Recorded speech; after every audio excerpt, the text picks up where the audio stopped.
So I felt really put out there. I thought I should get something for, ruining my dinner. But there you go. Yeah. Are you somebody famous? Yeah. Anyway, come on in, folks. We see you out there. I'm just changing my Facebook before I forget again. Facebook's live, StreamYard's live. We're all here. We're all here. How's your cold, Russ? Is it all right? Even if we are hacking along. But better, thanks. Yes. Good. Feel a lot Good. better. Folks, Bloody this is airplane colds. Yeah. Yeah. Well, you spend 2 weeks in a hot tub, you're bound to catch something, right? Yeah, you're always going to get something. Make sure those hot tubs have got the right chemicals in, boys and girls. Oh, cold you can chase off in a couple days. Yeah. It's better than what there was a couple down in Mexico that were in a hot tub. They electrocuted themselves. I think it was the faulty wiring in the hotel. oh The woman got out. They were able to resuscitate her, but the husband didn't make it. Yeah, right. And okay. The wife's there looking at the husband as he's shaking and quivering, and then she starts feeling the electricity, and somebody grabs him and pulls him out. Oh, wow. Awful. Yeah. And they were on vacation. Folks, this is Comics by Night for the 21st of June. We're going to take a look. Nice, bright. There we are. Yes, nice, bright message. The hot tubs, of death. Death. Could be worse, I guess. We are looking at the legacy of Jack Kirby, folks. The Marvel legacy of Jack Kirby. I missed out last week because I was on holiday, but apparently it was only 3 minutes long, so I get to see it anyway. You missed out the last couple of episodes, I think. Yeah, so, sorry, I'm on Gozo time. GoPro time. GoPro. I'm on Malta time. I can't think straight. There we are. You're an internationalist. Yeah, check me out.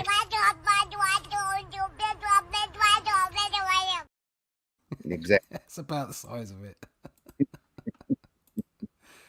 Here's the opening, folks. Here we go.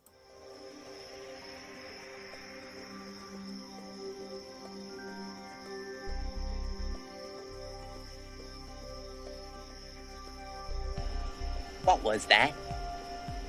This is not a charade. We need total concentration. Now, once again, this time with theory.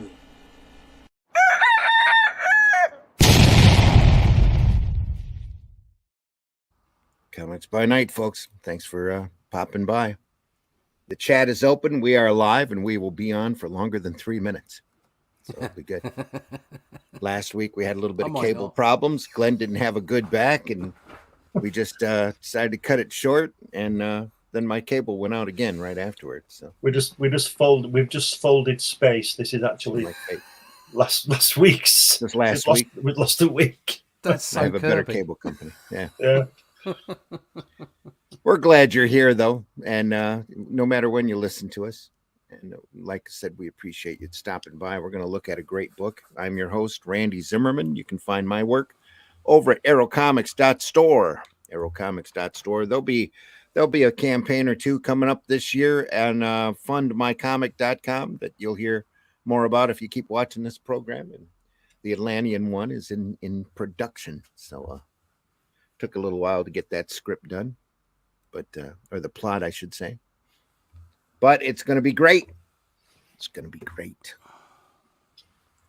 And again, we're glad you're here. We just finished the campaign for the Shadow Kingdom. It's being fulfilled, I would imagine, as of today, because the cartons of books over at our fulfillment center are supposed to have been there yesterday. So can't wait to get a copy of that in my hands. Really. It's going to be fun. And again, folks, you can see my stuff over at arrowcomics.store. You can find all sorts of comics that I've written. I've written comics since the mid-'80s and drawn comics since the mid-'80s. And just love this business. Love this art form. So that's why we do. I'm up at 5 a.m. and Glenn and Russ are interrupting their morning so that we can look at some great, great stuff. So also with me today is Mr. Glenn Fleming. Glenn, introduce yourself. Hi, everybody. My name's Glenn Fleming. I'm a writer, artist, and publisher. if you go along to Fund My Comic, you'll be able to get a copy of this Hatch annotated book, which contains lots of information and unpublished artwork about my character Hatch, how he came to be and where he's going and what he's getting up to. Soon, hopefully, I'm going to get this together, and this will be on Arrow Comics as well. That'll be coming out soon. If you go to Amazon and New Haven Publishing, you can pick up a copy of my book about Jack Kirby, about my visits to see this great man that we're talking about today, and his lovely wife. And occasionally, you'll be able to pick up a copy of Comics Unlimited, which is my 100-page magazine about comics, surprisingly enough. So check it out. Otherwise, just Google my name and something will be there. YouTube, Instagram, Facebook, all the usual places. Should be in production for another issue of Comics Unlimited, right? Just started, yeah. Just get the Tony's had a few personal things going on, so we're just a bit late with that one. But then again, we're not late because it has no regular publication date. Comes out whenever it's done. It used to be bi-monthly, but it's life happens, doesn't it? Bi-monthly went bye-bye. Yeah. Also joining us this morning, Mr. Russ Leach. Russ, introduce yourself. Hi, my name's Russ Leach. I'm a comic book artist in the UK, formerly of note on Batman, Doctor Who, Ben 10 and other Marvel creations. More importantly, on my own creation, Only Death Can Save Us. And now, even more importantly, following in the footsteps of Robert E. Howard with Arrow Comics and Randy Zimmerman. As Randy suggested, this is now going out to our American backers. It's already been out to our European and our UK backers. And we're going to be producing even more Cull stories with the Atlantean magazine. That's going to be starting right now. I have stuff on the board right now for that.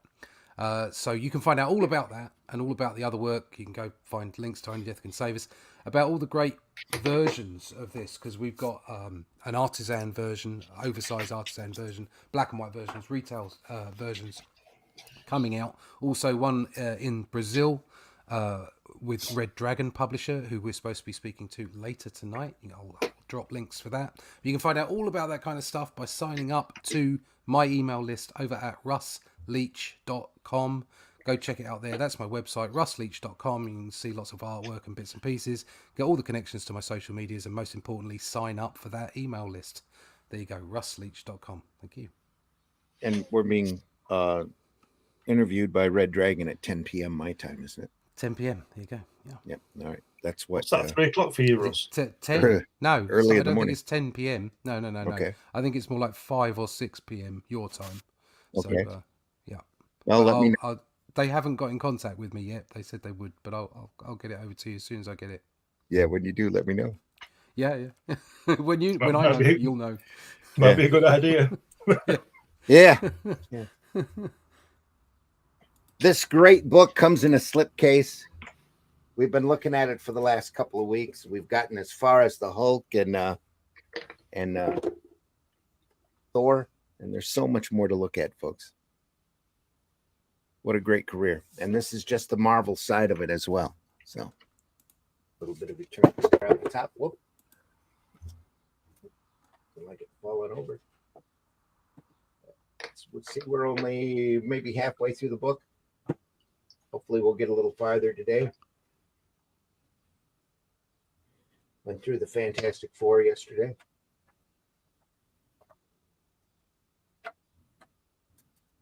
Thor battles the Hulk.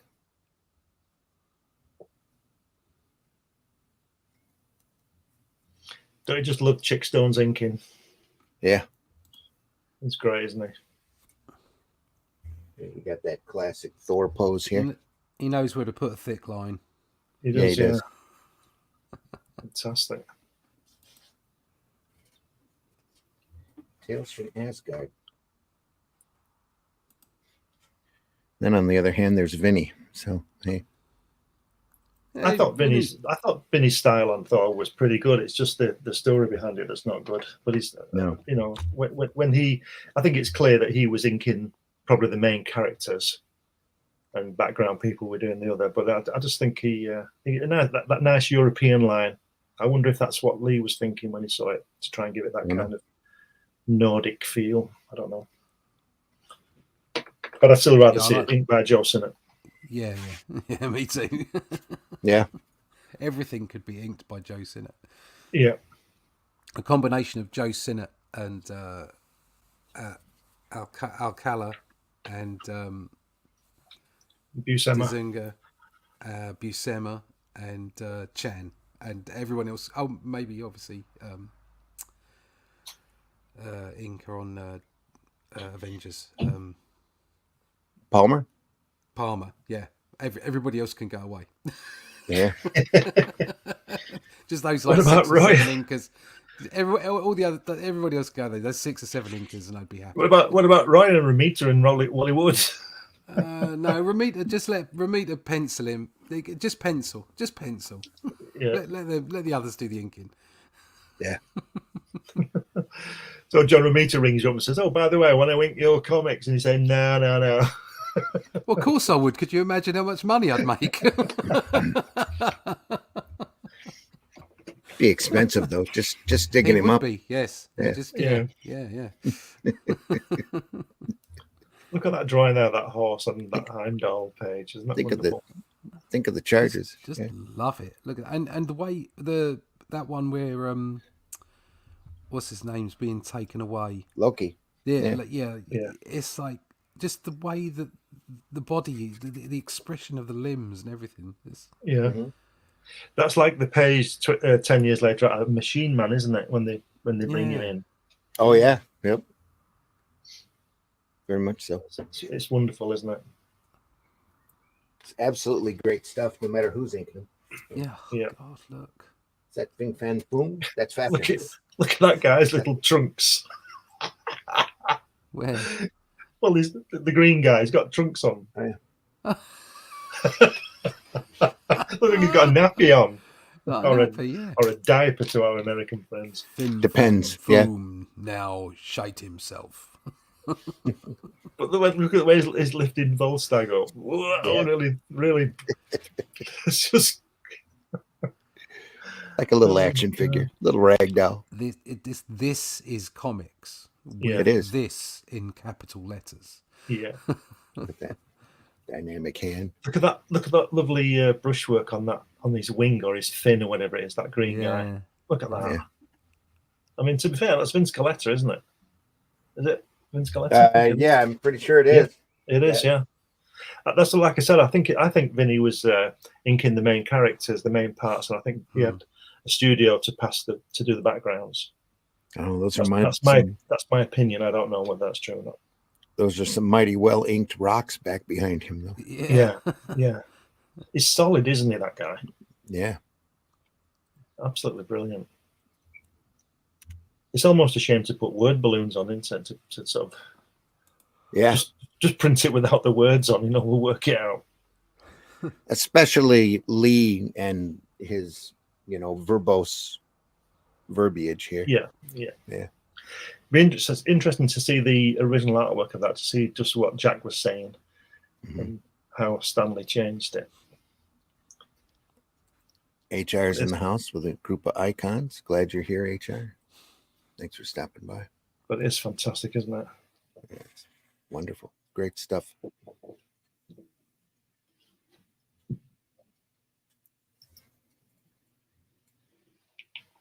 Well, Definitely, Vinny.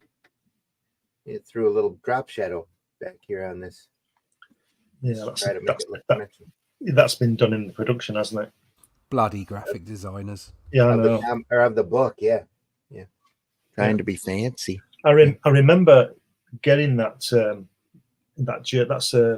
of Asgard Mhm. splash page, the one on the ship. I remember getting that and thinking, why isn't the Tales of Asgard the main storyline? Yeah. Because it was far more interesting, those little 5-page fillers. I say filler, 5-page backup stories, let's call it, Mhm. than a lot of the main stuff, until he hit Tarn and Nile and all that colonizer stuff, Galactus and all that. Because he went science fiction, didn't he, Thor? The late 60s. He was obviously a Norse god to start with, fighting the Cobra and other silly, comic-y characters. And then he hit the science fiction groove, didn't he? And it really took off for me. Yeah, the Grey Gargoyle. Yeah, Yeah, it's The that lava men. concept of him being only really being a god because he was from another planet or another yeah, Yeah. system, as it were. So it was that quote by Arthur C. Clarke: any advanced technology that's so advanced, I'm obviously paraphrasing, that you can't understand it would appear to be magic. Right. yes, It's kind of like that. It's that concept, isn't it? Thor appears to be godlike and a magic, but actually all it is just they're an advanced race. They're an yeah. advanced alien race. Yeah. Mm-hmm. Well, magic is all around us, really, isn't it? I mean, imagine 100 years ago talking to people online. So that's magic. Oh isn't no, exactly. Yeah, yeah. They would look at that as we'd all be burnt as witches. it? Yeah, Oh, with yeah. charred embers in the corner. Yeah. Look at that! Look at him smelting his hammer. Is that the right word? Yeah. Wow! Look at that! In my hand, this hammer. Can have a good smelt. Yeah, that's what she said. Thor and Hercules clashing was a bit like Cool. Thor and Hulk, wasn't it? It happened on Yep. multiple occasions. Yeah. But it's more in keeping with the god thing, isn't it? To have him fighting Yeah. Hercules and the Hulk. Yeah. Because I think those comparisons are silly. It's like when you get Superman. I mean, he shouldn't be in the Just League of America. He's a god, isn't he? Superman. He's too powerful, I think. Yeah, well, they made him too powerful, didn't they? Yeah. Yeah. But Yeah, they but did. even with Hulk, I mean, they did that with Hulk, didn't they? Sort of like Planet Smasher Hulk, and Yeah. Hulk lives forever and becomes the other. Can't remember the name of it. But it kind of takes away. I mean, that core aspect of the Hulk was very much a bit like Lon Chaney's werewolf. You felt sorry for the man. Yes. There was a beast within, and even the beast within, there was something in there. Do you know what I mean? Mm-hmm. Yeah. And that was what was special about the Hulk. Is it's like he was this rampaging beast of a thing, but actually he just wanted to be left alone, and was actually quite peaceful inside. And sometimes that once they started getting cosmic with him, and once they started making him sort of incredibly overpowered, it lost a lot of its magic, I think. What was great was seeing, back in the day, seeing Thor or Ben Grimm or the Hulk sort of squaring off to each other. Mm-hmm. And that sort of who's gonna, but Ben Grimm was fighting the Hulk on multiple occasions, and there was no clear outright winner. There was a couple of occasions where the Hulk got the better of him, but he was holding his own. If this is Hulk, the thing that can kill planets, it's like, well, that doesn't make any sense, does it? I don't see. I never saw Hulk as a planet smasher. I don't think he's that strong. No, I know that's what they were saying, but I don't agree with that one. No, that's why I say I liked it the way it was. He was sort of like, the monster within, and occasionally that monster got out of control. I mean, I'm not just saying when he turned into the Hulk. Occasionally he got so angry that he got himself out of situations. Yeah. I really like that. I can't remember the name of it. There was a colour graphic novel in the 80s. It's Oversize, and it's Hulk and the Thing, and they get transported off to this alien Oh yes, world. I remember that. Was that what's the John name Byrne? of that one? Yeah, I think so. I've got it up on the bookcase, so I'll get it out later. But that was so much fun. And we all knew that Ego is. Yeah, he's even got a moustache. Yeah. I think it must have gone straight over his head. Yeah, it must have. Yeah. I was just trying to find my favorite Defenders cover where he's fighting Thor, and I can't find it right off the bat now. Just to show it off. Anyway.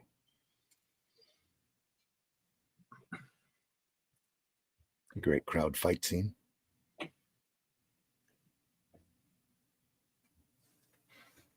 This guy here. I don't know whether you noticed this, but around this time, like this people breeders, it was the same time as the Cocoon in the Fantastic Four. Yeah. And there was a lot of, and I think it's around this time that Shield introduced the LMD, live model decoy, and it was as if Kirby had read a book about or something about what's the cloning, and developed all these the same story. It's basically the same premise in those issues at the same time. You know, that would be interesting to find out. I never actually. I should have asked him that. I shouldn't have thought of it, but then again, you I probably found that remember. thing. It's called the Big Change, and it's by Jim Starlin and Bernie Wrightson. All right. Okay. Right. Absolutely. I bought like four Oh, at a similar yeah. time. So I bought the Judgment Day by Stan Lee and John Buscema of Silver Surfer, which is fabulous. Bloody Choices, which is Tom DeFalco and John Buscema, and Death Trap: The Vault, which was 89, which was the Avengers. But I got this one, and it was like, here you go. This. Oh yeah. Absolutely bloody fabulous. Yeah. How gorgeous is that? Great stuff. Who's written it, Russ? It's Jim Starlin. Jim Starlin's written it, has he? And it's Right. and it's art by Bernie Wrightson. Right. Absolutely gorgeous. And it's got like this comical end, right? Where they get these wishes, and the Hulk just wants to eat. And the thing is pretty peeved that he's lost all his wishes on a mountain of hamburgers, so he's gonna smash him on the head with a big rock. That's a real comical end. Fantastic stuff. Look at the as a production point of view. Look at the trim on that bottom of that page. It's a bit close, isn't it? It is a bit, isn't it? There's a.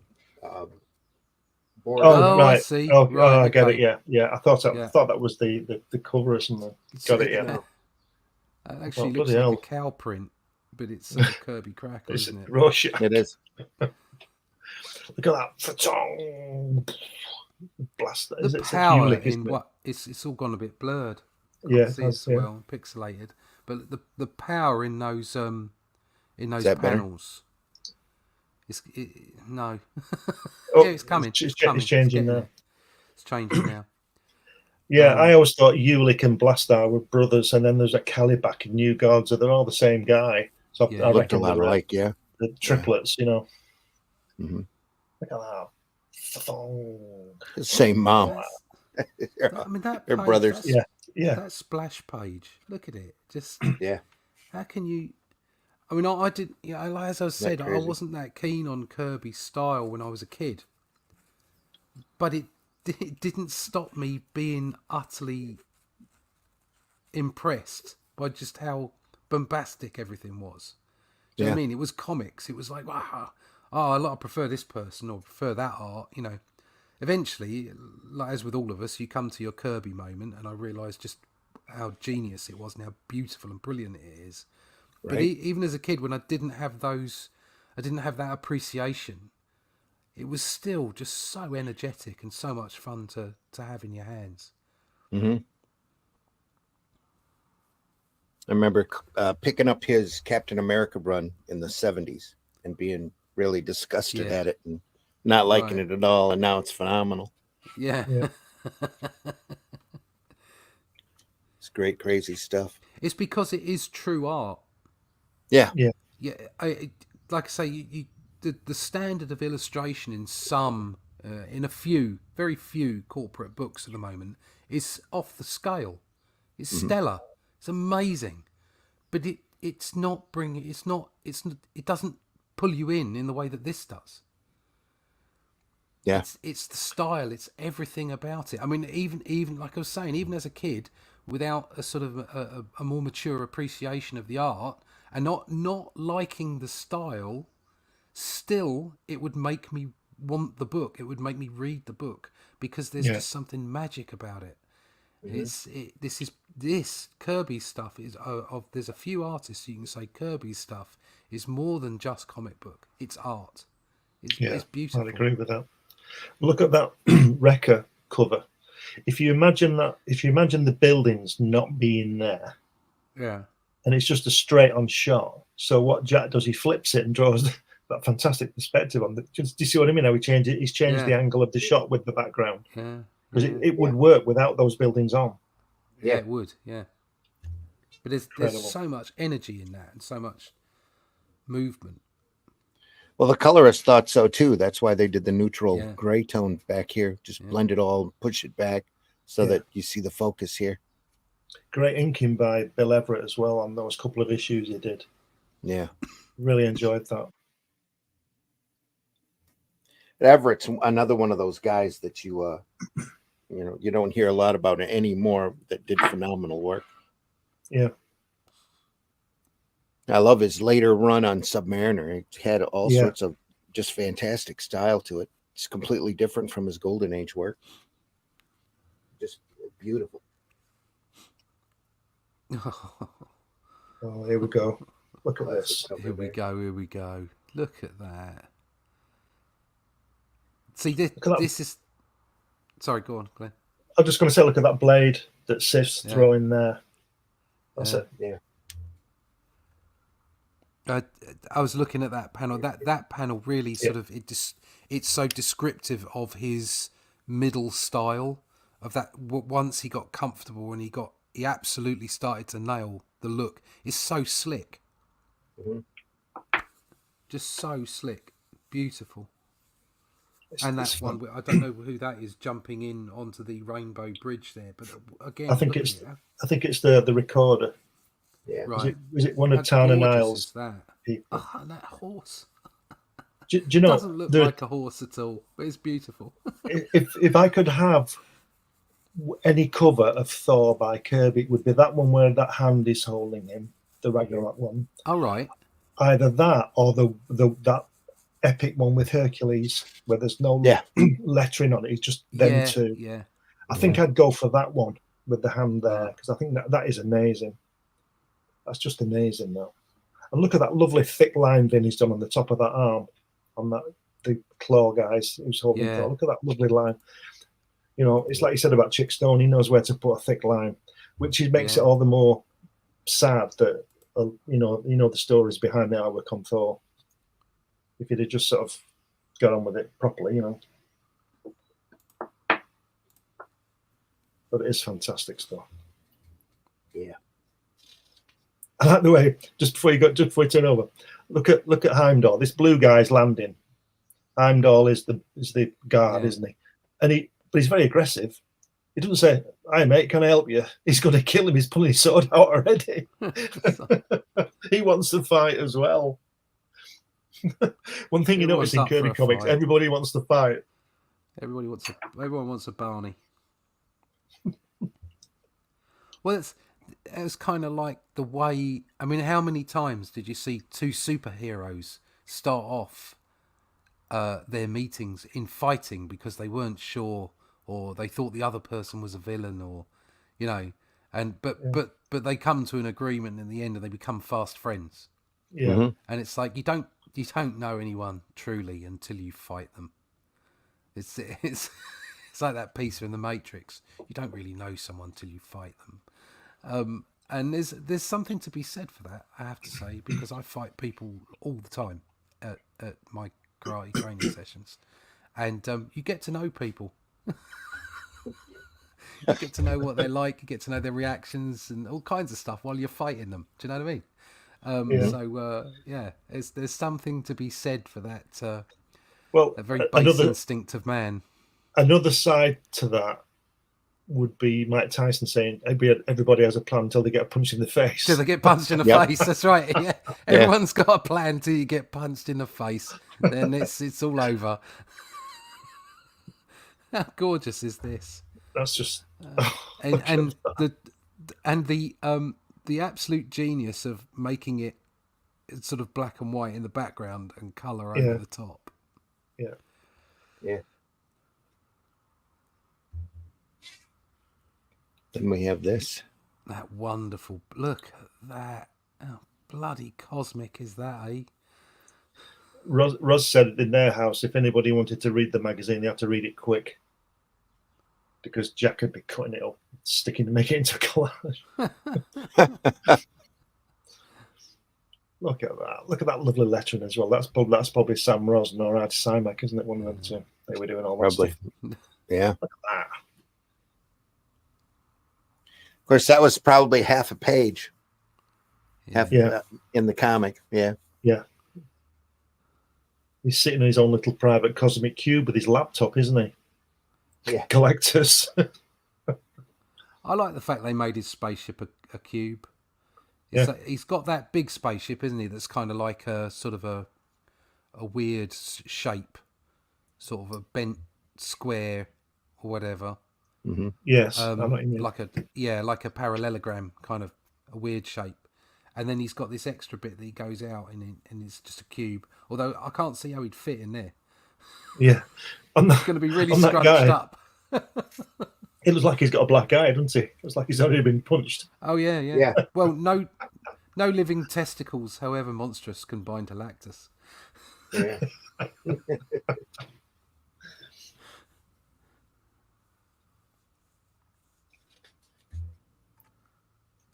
Look at this. Wow. There should be a Kirby museum with every piece of artwork on the wall, and you can book a hotel room there for the month that you would need. Yeah, it's going to be a big museum. Yeah. Look at that. It's fantastic. Great the way he's having a drink of wine, where Loki's having a drink of wine there. It's just great, isn't it? It's the pose he struck. Yeah. Shoulders back and It's very arrogant, isn't it? very much. His leg seems to have got lost though behind the girl's arm. Yeah, There's no detail in there. That's unusual. You Mind you, there probably was.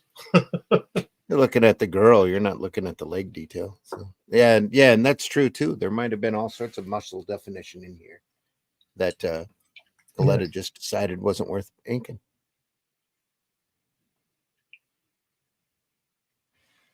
Look at that typical thing there. Just slide back just a second, where she says, "What is it? It's gone blurred now." But know you this: if he be not mine, no other shall have him. What a great line!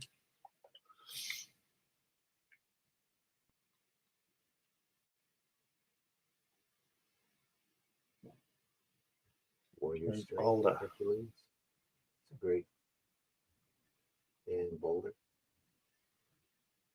Yeah, that's fantastic, isn't it?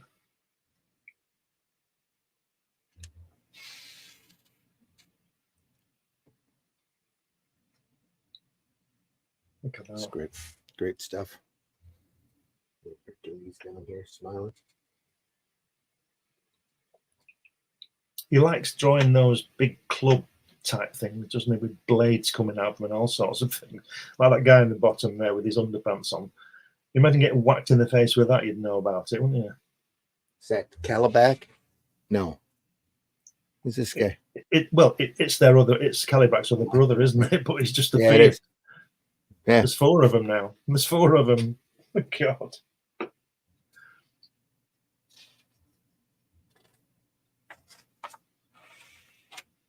Classic. Look at that. Wow. The Destroyer. Look at that.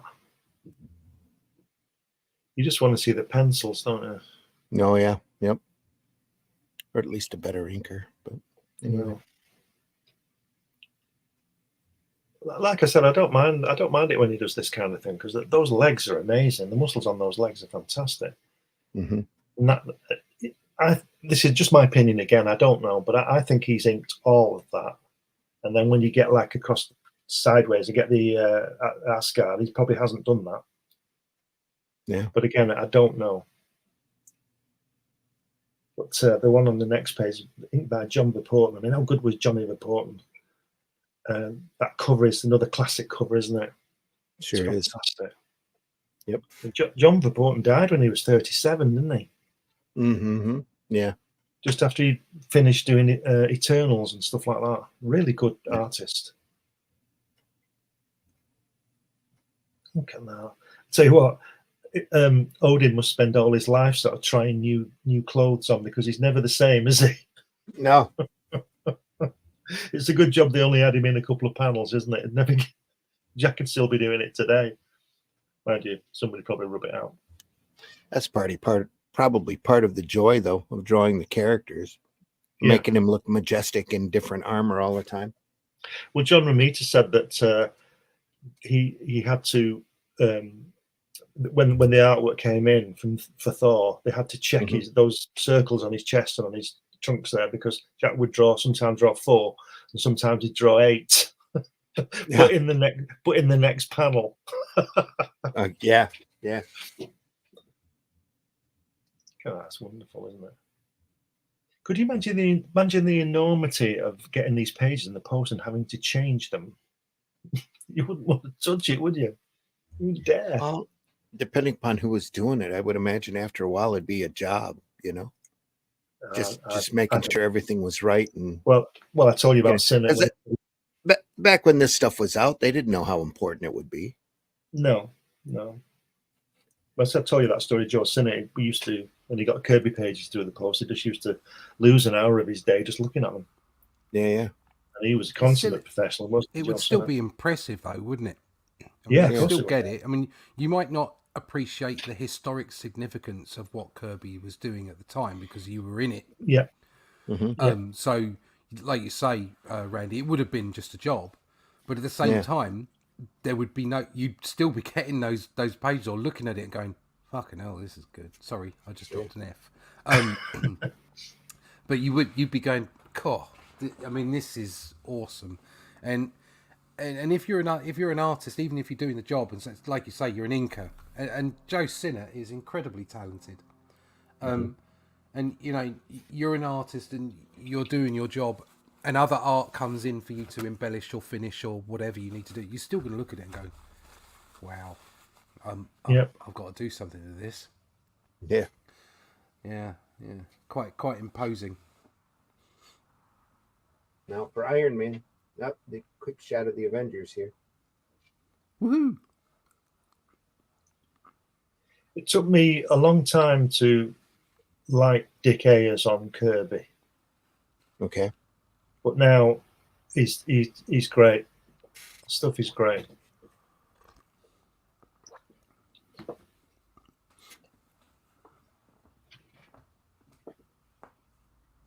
I just love the progression you see on Kirby's work.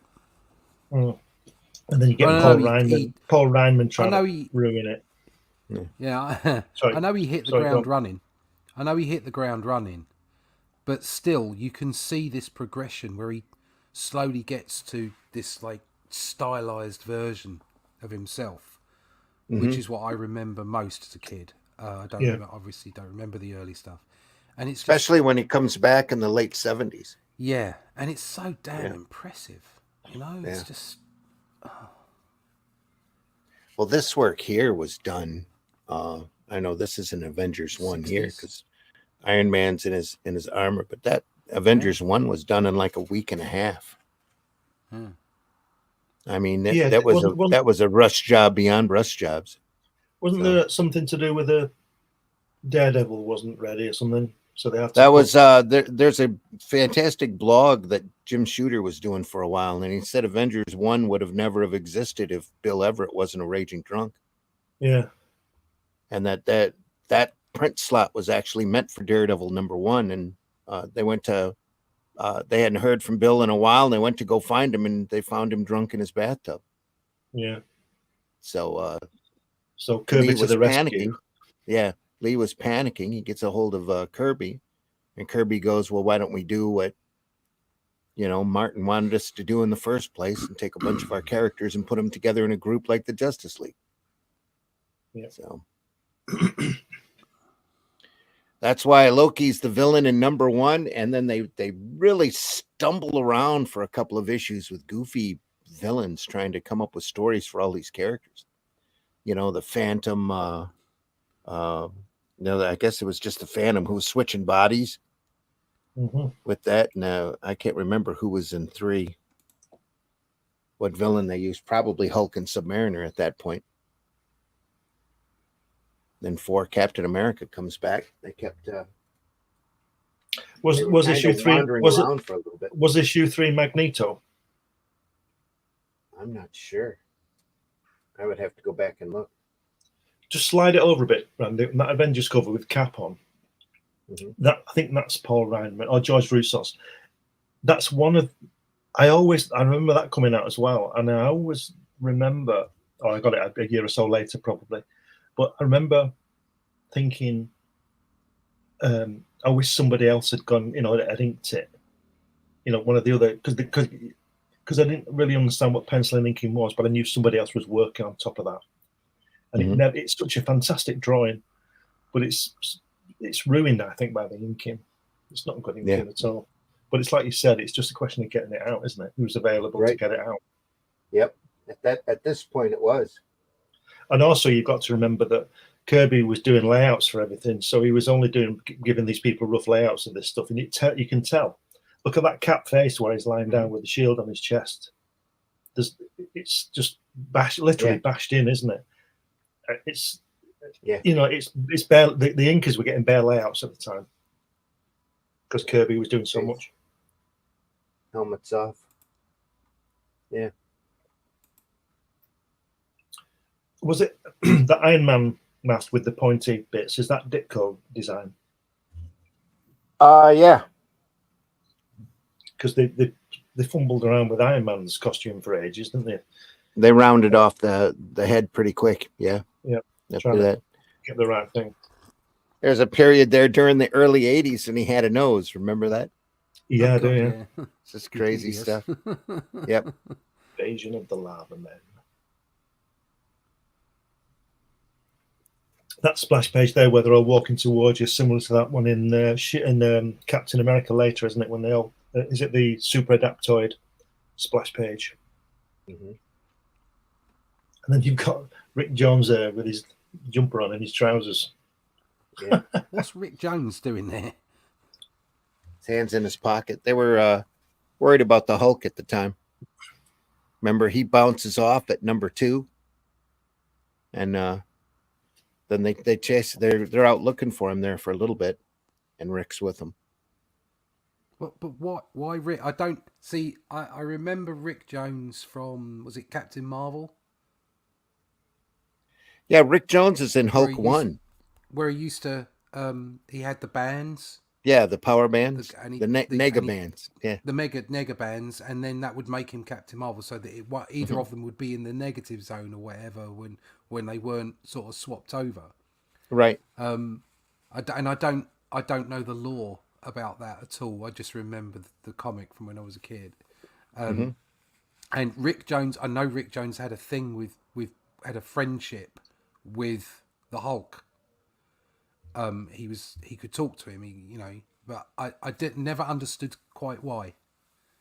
So well, they were buddies back in Hulk 1.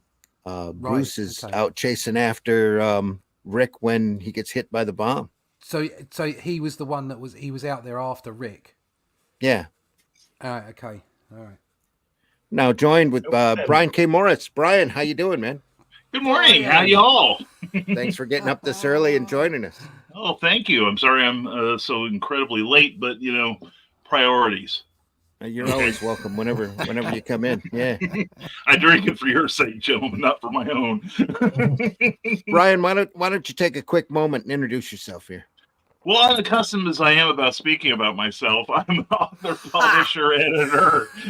I knew I'd get everybody to spit their coffee out. And former mortician's assistant. I've got a plethora of books out available on Amazon, also on risingtide.pub. And my current one's plural, Randy. This brand new one, The Terrors, based on a Golden Age character, but with a twist that is rather obvious. That's right. He's now in prose. I'm sure that's the only difference there. And also a book that is so new that I don't have a copy of it.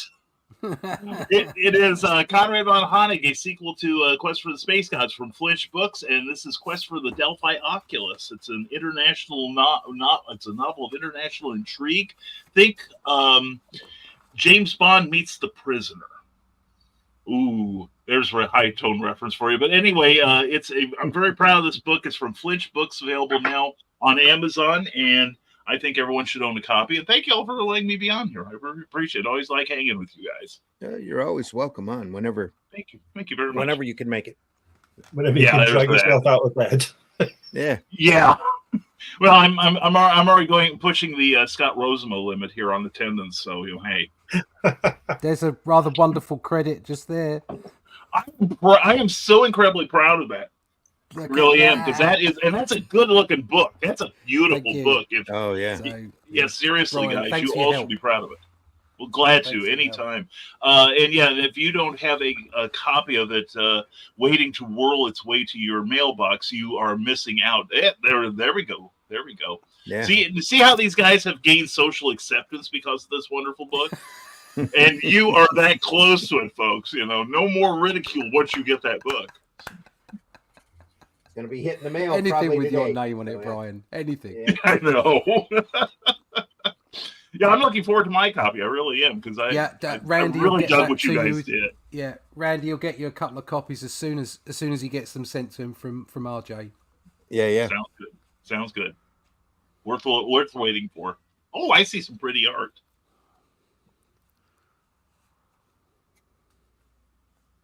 Here we are, Chick Stone inking Masters of Evil. Avengers number 6.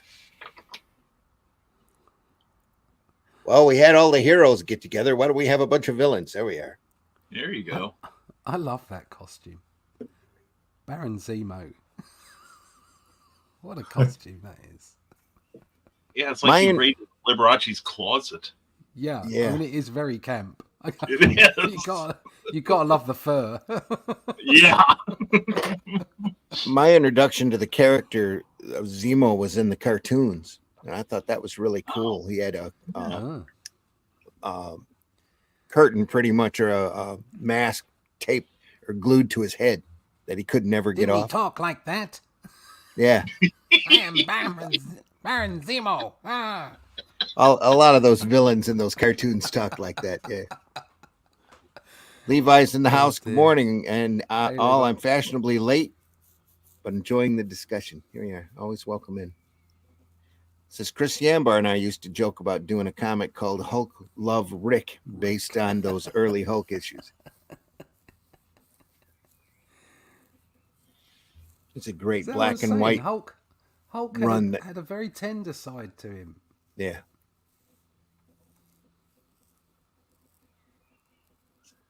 Here's the first Kang. Look at him. Look at him just laying there on his invisible bed. Yeah. It's a bit dodgy, that leg, isn't it? Yeah. Somebody peel me a grape, will you? What did the Wasp ever do? Stung people. All right. Fly around, sting people, talk about her fashions. Yeah. Collect alimony. That too. Yeah, she seems to be the kind of girl who should have gone out to lunch with Sue Richards.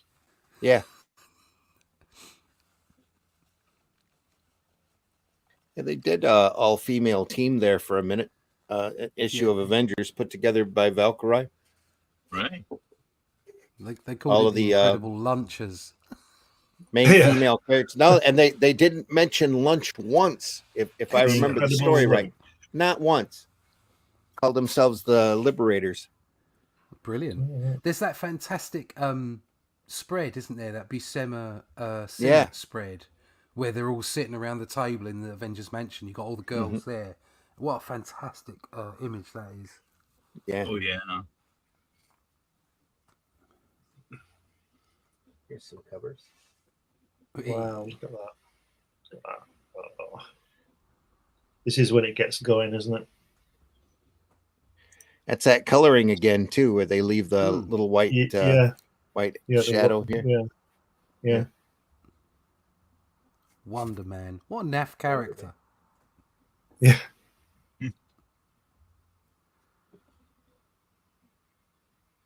I like the way that Captain America seems to be aware of somebody behind him, he's sort of looking round, isn't he, while the others are pointing at Yeah. us.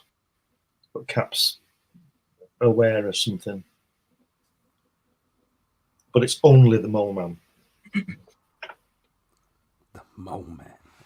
Yes, so he's greeted with a dramatic, "Oh, it's you." Yeah, no, don't worry, guys. It's only the Mole Man. He's blind as a bat. Molly, molly, molly, molly, molly, molly, molly, molly, molly, molly, molly. It's a bloody mole. A mole through in a window. It is an omen. Spectacular special issue. It says there on that Doctor Doom cover, it's Dick Ayers inking. I thought it was Wally Wood. Have I got the wrong one? Oh yeah, the Wally Wood one is the one where Cat's been thrown off the building. He's coming towards you, isn't it? Yeah, he That's did the ink one. one issue in there.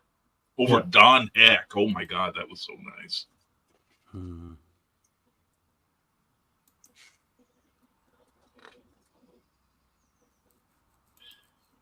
Captain America now. Yeah. Classic cover. Smash.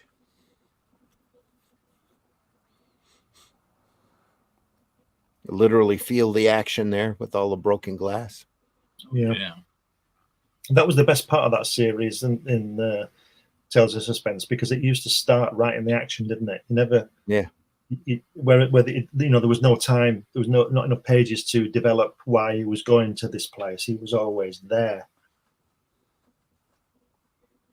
It's just a fun run. Those Tales of Suspense stories. Comics. Yeah.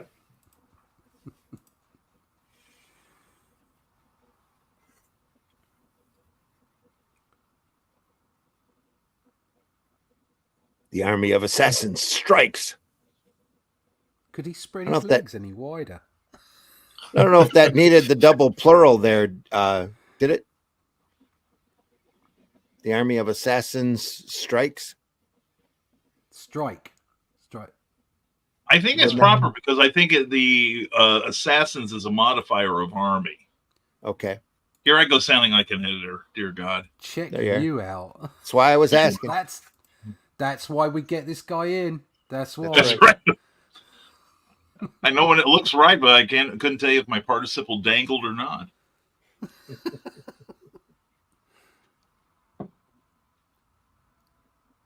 Chick Stone again. No credit to the colorist. Yeah. Well, they didn't give colors credit back in the day. I remember reading in one old letter column that they said that because the colorist was so far down in the production line, he was virtually the last person to handle the art, that they didn't know who it would be. So it wasn't until like the late 70s, I think, that they started crediting colorists. Yeah. I mean, like that cover on the left there, the colorist deserves credit. Oh yeah. I mean, that's great.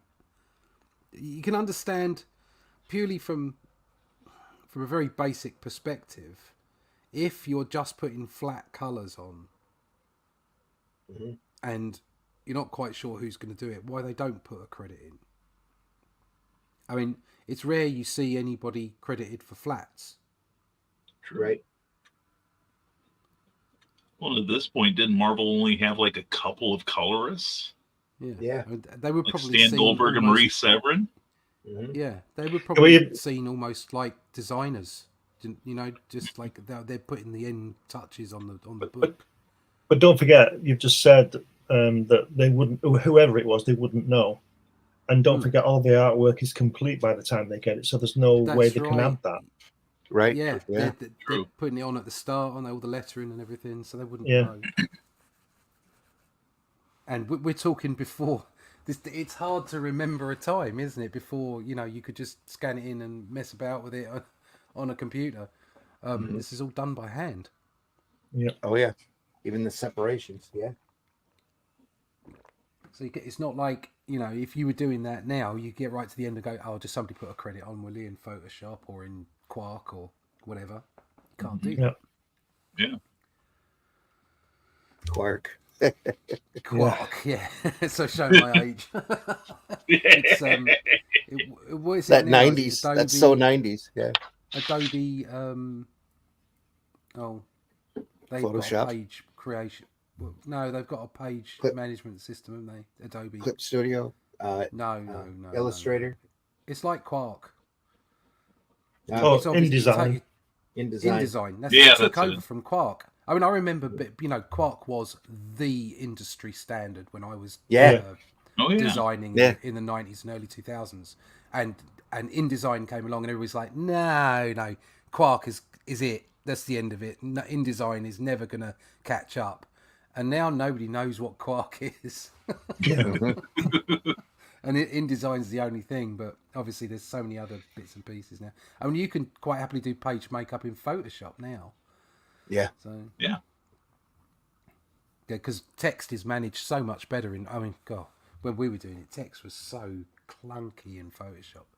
Yeah. Ugh. Look at that! How beautiful is that page? The 9 panels. Yeah, that's got to be one of the best ever, hasn't it? Oh, Fantastic. yeah. I love Without the a way that Stanley had a few words, so he got paid. Yeah, I had to put something Yeah. in. Yeah. Sometimes I think, am I overusing the strike lines? And then I look at a page like this and think, there is no overuse of strike lines. No. If you're doing it properly. For me, the best panel of those 9 is the last one where there's no border and Cap is over him. Yeah. That's stalking Yeah. him, just waiting for him to do stalking him, something to punch him again. You know, it's absolutely incredible. But what a great shot the first panel is. Oh, yeah. It was. Yeah, what is he doing? Is he? He's swinging his leg back at you. And you're about to on the kick floor, but yeah, and he misses. He gets chinned instead. I was going to say, while he's Well- doing all that posturing, Cap smacks him in the That's gob. right. So Yeah, that's right. Yeah. If you're gonna swing your leg all the way back there to kick someone, you're gonna get smacked in the gob. But look at you can sort of see Jack's animation coming in, can't you? Because if you look at the second panel where he punches him and then he smacks him with, you see his shield, and then he smacks him with the shield. You can see the movement, Yeah. can't you? It's just Oh, yeah. fantastic. Crack. And also something I'm noticing here in the force lines in most of the panels, they're not, like you look at something like manga where they have these constant patterns of lines that are supposed to emulate force or movement. Yeah. You notice there's gaps in them, Yeah. like a little Yeah. explosion. Like, it's not like boring. It breaks it up. Yeah. And, just Also, oh my the God. thicknesses change as well. Yeah. Yeah, I've been analysing the force lines for quite a while now, Cool. and Good deal. it's a bit of a thing. Do you know when you look at them, you think, how can you use them? How can you work them? And I used to use them. Mine were far too thin, and now I realise you can have thick ones and thin ones. You put gaps in, you make shapes with them. Right. And Kirby was the best at it. Oh, yeah. And I Suddenly have we're say, back to. Go ahead. Sinnott's use of strike, the way that he actually executed them was just amazing. Mm-hmm. The actual execution of the ink on the page, just incredible. No one better, I think. And it was a steady hand with a brush and a raised ruler too, I know, Justin. going from thin to thick. I use a raised ruler and I've got a double-ended felt pens that I use specifically. I buy one set of felt pens just to do strike lines with, because they give me that thick to thin ratio that I'm after. Right. And I don't use them for anything else. And Steve Rogers is suddenly woken up as the Human Torch. It's interchangeable with Donald Blake too. Yeah. Yeah. Only it's a little bit thicker in the muscle here, in the shoulders. Sharon Carter. Yeah. It's a menacing MODOK. Look at what Captain America's got on though. Check Here. that out. Oh, yeah. Yeah. I had one of those on holiday. Yeah. Look at that. I wish that was real. That'd be great. Yeah. Oh, fantastic. Modoc. Menacing Modoc. Oh, Yeah. I am Modoc.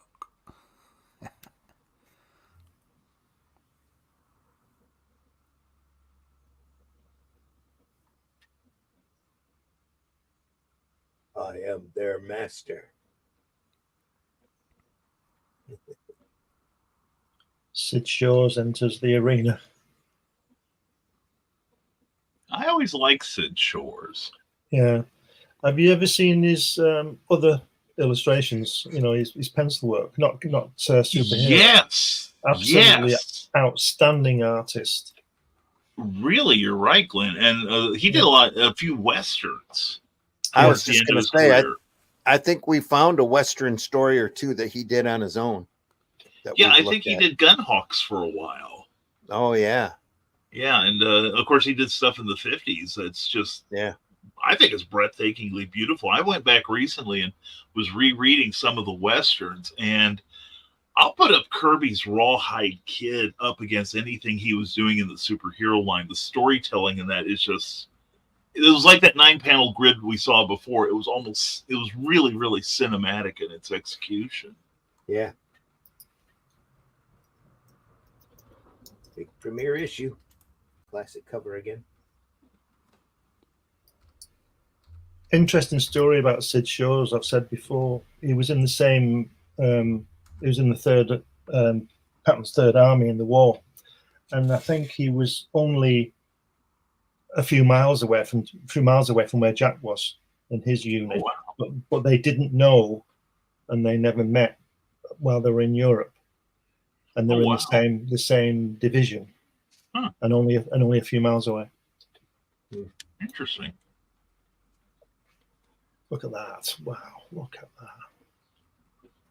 Yeah, I just went off to look at a couple of his pages, the comic book pages. Sid Shores, the Westerner. Yeah, fantastic stuff. Oh, yeah. Really Look at nicely that. done. I mean, shades of Buscema in it. Yeah. Brilliant. And he says, "It can't be. You're me." I say that every morning when I shave. Yeah. I look in the mirror and go, God damn. Yeah. Look at that fantastic perspective on that drawing on the splash page On next. that boot. Yeah. Look at that. Jack Jack's Davis, version of Keep on Trucking. Jack Davis could have drawn that one. Look, Yeah. and the overdone hand on the shield as well. That's like that's bonkers. If you look at the boots where he folds them over, it's really flapping in the wind by Joe Sinnott. Yeah. But on the next one, love the next one's Giacoya, and it's really sort of stiff. His boots are stiff. But it's so graphic. I love that right hand page. It's gorgeous. Yeah. Great pose. Classic. Hello. Wow. So the legend lived again. If the past be not dead. If you look at the guy, the Sid Shores, the one with the boot, the guy behind, the green guy, the bad guy, that cover or that image looks like it could be sort of from Eerie, doesn't it? That kind of spooky horror Yeah. thing, Yep. Who's the guy firing the gun at him? Is he one of the army of assassins? That it looks like Hate Monger almost. Yeah. Mm-hmm.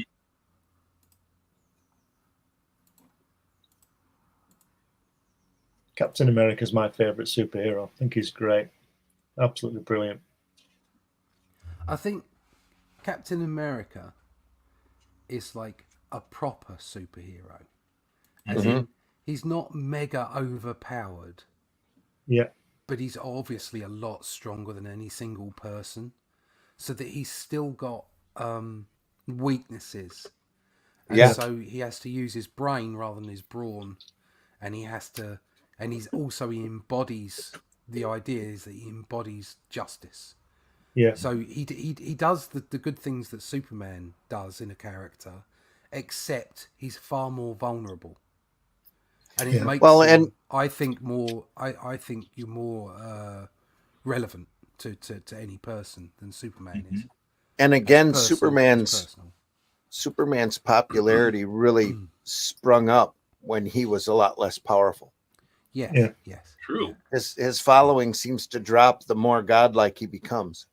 Yeah. You know? But like Captain America is in that mold of superhero, like Spider-Man.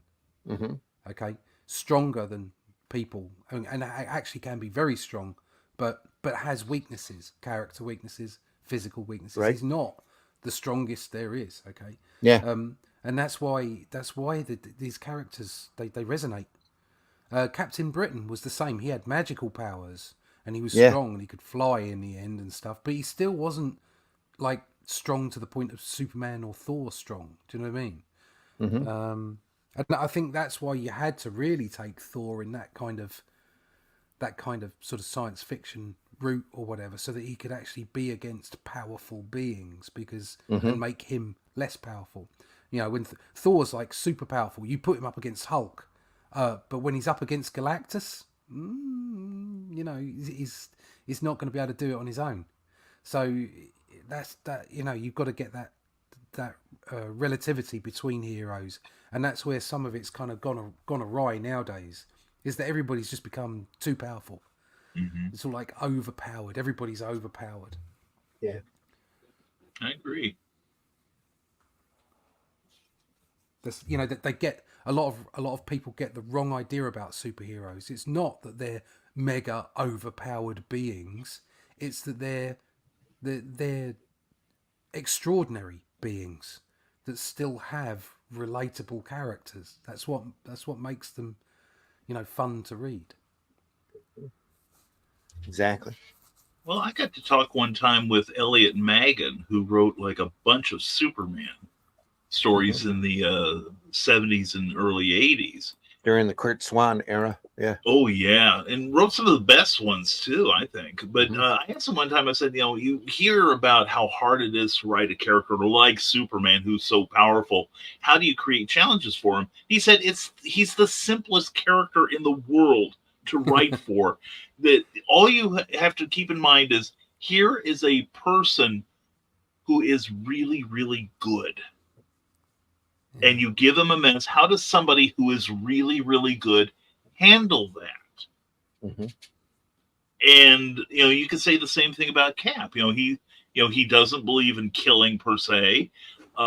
He wants to stop the bad guy, but he knows that if he doesn't try to do it, no one else might, and that's what makes him heroic. Yeah, it's doing the right thing. That's always what as you say, I don't quite understand Superman myself. Mm-hmm. And especially since he's been so totally overpowered. But I can appreciate the driving forces behind him. So he's still an entertaining character. And it's those things that you're talking about, why these heroes do what they do. And that's quite often ignored nowadays. Mm-hmm.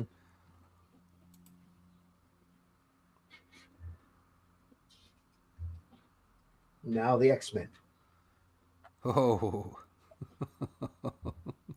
Here's that Paul Reinman again, who's ruining it all. I never minded Reinman on him. I actually kind of liked him. It's kind of like a balance, to me, is like a balance between Joe Simon and Frank Giacoia. Mm-hmm.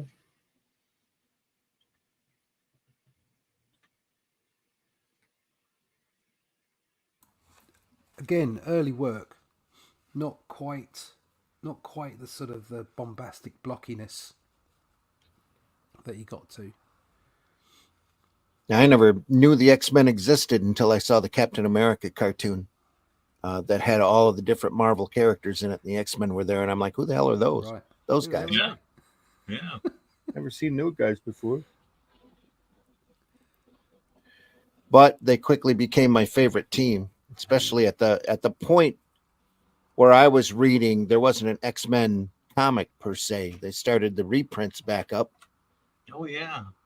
on the numbering, and that was interesting. They crossed him over with Captain America with Xavier, Marvel Girl, and Cyclops, if I remember right. It wasn't even the whole Right. team. Right. And they ran on the bottom. You want to see more X-Men? Well, because we can show you more X-Men. And they had all those reprints running, those Werner Roth reprints. Loved the story. Didn't care much for the art. But Well, Roth is more of a Western or romance yeah, artist, and a little bit of horror. He was better for quieter kinds of books. He did a run on Lois Lane right after Mort Weisinger left. That was really pretty nice. yeah. I like Oh, that and Giant Iceman there. when Giant is, Size. Go ahead. Sorry, Yeah. I like that Iceman there is quite sort of pedestrian. He's just sliding along the floor. He's Yeah. a snowman. He's Well, not. there's that. He's not doing anything crazy. It's just I'm going to put some ice down here. I'm going to skid along it because I've forgotten my pants and I've only got my boots on. Am I having one of those dreams? Did I eat cheese? What's going on here? And there's that classic drawing of the angel that used to appear over the logo later. Oh Yeah. yeah. Yeah. And I'm looking at the Beast galloping like he's a character in an old Warner Brothers cartoon. Yeah. Ba-dum. You can- Yeah.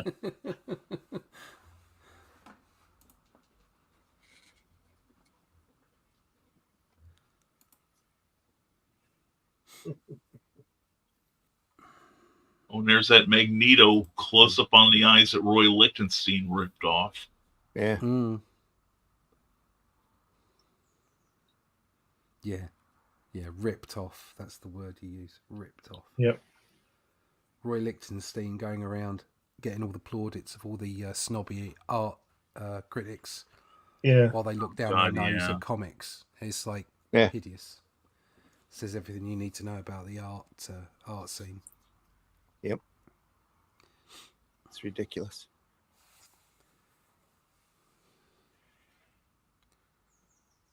Scarlet Witch.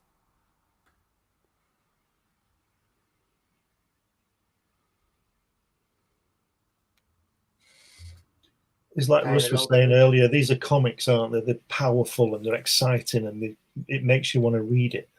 Yeah. Mm. It's just so good. Well, and also look at that cover up in the upper left of the screen there. You know, it's something I've been railing about in the last few years, that comic book covers really don't give me much incentive to No. purchase them. I know. I I've don't been get having that this sense of discussion. menace. I don't get No. that sense of why I should buy that book to find out why this weird situation is happening. They're more I've got- pinups now. Yeah, I've been Yeah. having this discussion with people over the past few years. It's like all props to the fantastic artists that are on front covers. They draw amazing illustrations. Yes. But I'm sorry, they're not comic book artists. Until you do sequential art, until you tell a story, you're not a sequential artist in my view. Agreed. And I want to see a story on the front cover. I want to see some kind of expression of what's Yes. going on. I don't Mhm. want to see a lovely illustration, as nice as they are, and props to the abilities and skills of those people. Mhm. I want to see a comic book cover. And I know it's old school, and I know people don't like it, but that's the way I see it, because comics are what they are. Yeah. You know. I quite agree. I see the all the artwork now. It's just a set of, like Brian said, they're all posing, but they're not together. Mm. Yeah. Those people on that cover, X-Men and the Evil Mutants, they're all together in that room doing that. But now Yeah. they would be individually drawn, if you understand what I mean. Yeah, they'd all be posed and They'd all be posed and ripped and looking gorgeous and fantastic. And it's not all you know. covers. It's not. I mean, you have a look at some of Dave Brink's covers for Perfect 10. They're quite old school. Cool. I mean, most of the stuff that I do now is graphic novel size. I don't do like the floppies anymore. Very rarely. So the covers you do for a graphic novel is slightly different. But even then, you don't just want it to be a pose. Do you know what I mean? You want it to express something that's going on with a scene maybe, or just the general feel of what's going on inside the book. Yeah, it should get the reader excited and get them asking why, and the answers are only in this book. And that's why when I was old enough to buy something like this off the stands, I'd be checking under the sofa to find pocket change to make sure I could get these issues. But I mean, a perfect example, I think, of fantastic art that all it is creating a feel of the essence of what you're going to get in a book is the painted art on Savage Sword of Conan black and white magazines. Because quite often the art on the front didn't depict anything that was going on inside, but it was Conan with a monster or a beautiful woman or whatever it might be. And you knew from that front cover what you were going to get inside. You knew what you were going to get, and it exuded the whole essence of the book. And I think that's what it is, and that's what people are missing. Is sometimes they'll put a beautiful illustration on the front, but it's not giving you the vibe. Do you know what I mean? It's not reaching out to you. True. I think the whole science of cover construction kind of mutated after the direct market came in because they weren't that concerned about being seen from the newsstand. Exactly. Yeah. The whole science of it changed. Yeah. Yeah. The bright colors, the big logo, there's a reason why all of those Archie covers have those big blocks of color up on top, and that's to be seen from the spiral rack. And that kind of went away with the flat racks in the direct market. There you go, Glenn. What you were saying about the X-Men logo? It's on that cover, isn't it? Yeah.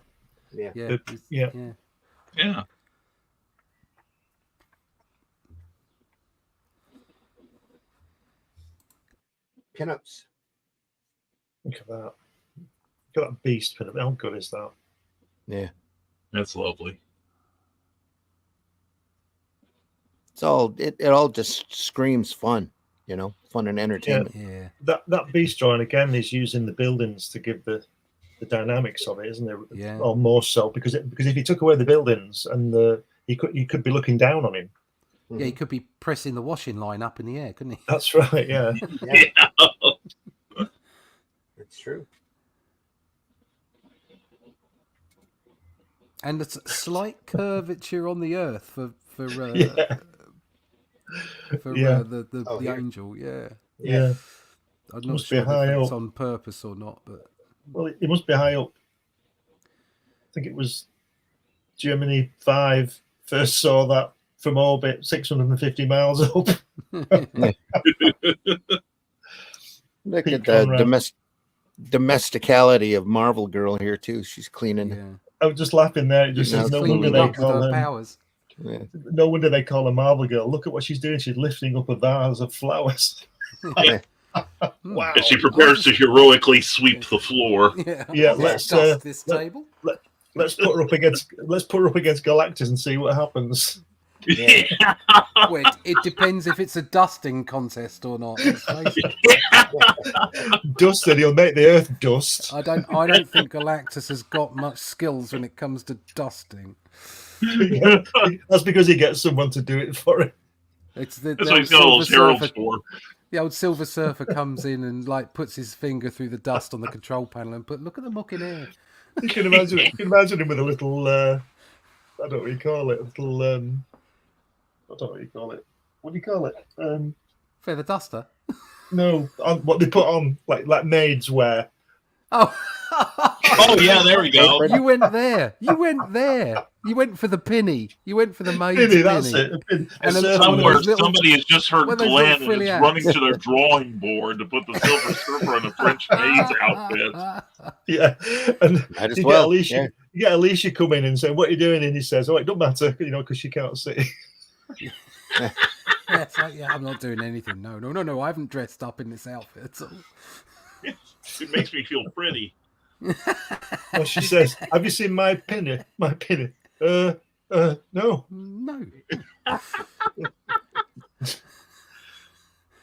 I love the way the Beast is moving in that top left panel there. Yeah. No, top here? left. There, yeah. Look at the way he's coming forward.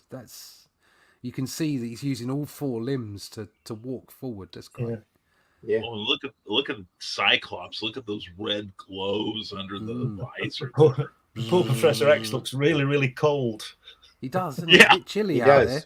Yeah. It's like Well, it's he's 'cause standing Iceman's next to next to Iceman. That's why he's Iceman's cold. standing next to him, and the angel has just his wings have just blown the breeze over his back, and he's like, "Oh, I'm freezing." So what Marvel Girl has done is she's floated in from her dusting and sort of put the blanket on his back.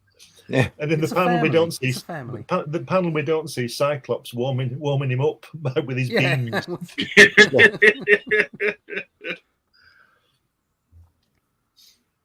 Anyway, this is wonderful. isn't it? It's gorgeous stuff. It is. There's some nice thick lines going on here again. Yeah. Danger room action here. That guy coming in the bottom of when Marvel Girls doing that machine, he should be going, "What the hell are you doing?" Yeah. It should be Reed Richards. It's great, isn't it? Oh yeah. And the first ever AVX. Yeah. Yeah. There you go. You're right. Recycling those ideas. I like Professor X's new wheelchair though. That is super cool. Look at that. That's Industrial. That's like from that previous one where he's cold in the other drawing. That was the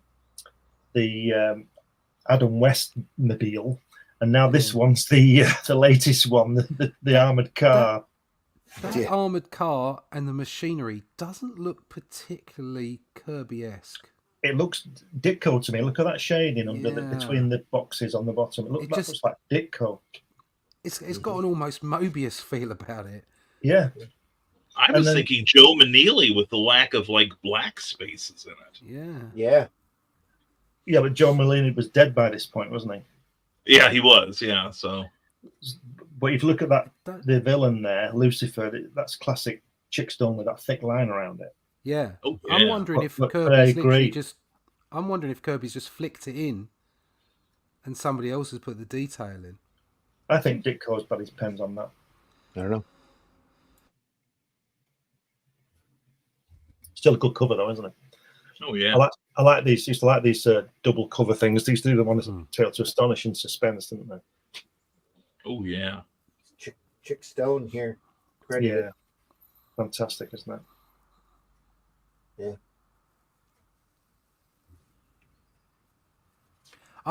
I love the confusion of power sets as well. So, like the point of Cyclops is he's got this power in his eyes, but there's nothing to say that he's super strong or anything. No. So if Captain America did get hold of him and managed to dodge he'd knock him out in one punch, wouldn't he? Yeah. It'd all be over. I think Black Bolt is similar to Cyclops. Yeah. He's only got, but then I suppose you could say because they're Inhumans, you don't know, they might be inherently multiple times stronger than an average human or something. I suppose you could say the same about the X-Men Black as Bolt's well. got heightened strength. Does he? Because he can fly as well, can't he? And he can fly, yeah. Yeah. What's the Marvel Girl doing on that cover? Dusting. Dusting Iceman's wall. She's moving. Well, I'm looking at the right-hand panel, that big fight scene, and what she's doing is she's lifting up the beast so she can vacuum under him. There you go.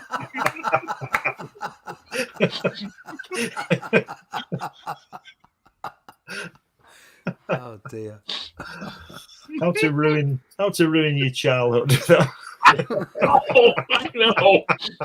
And why do I take such delight in it? That's the real. I'll never be able to look at these the same again. Can't unhear what Brian's saying.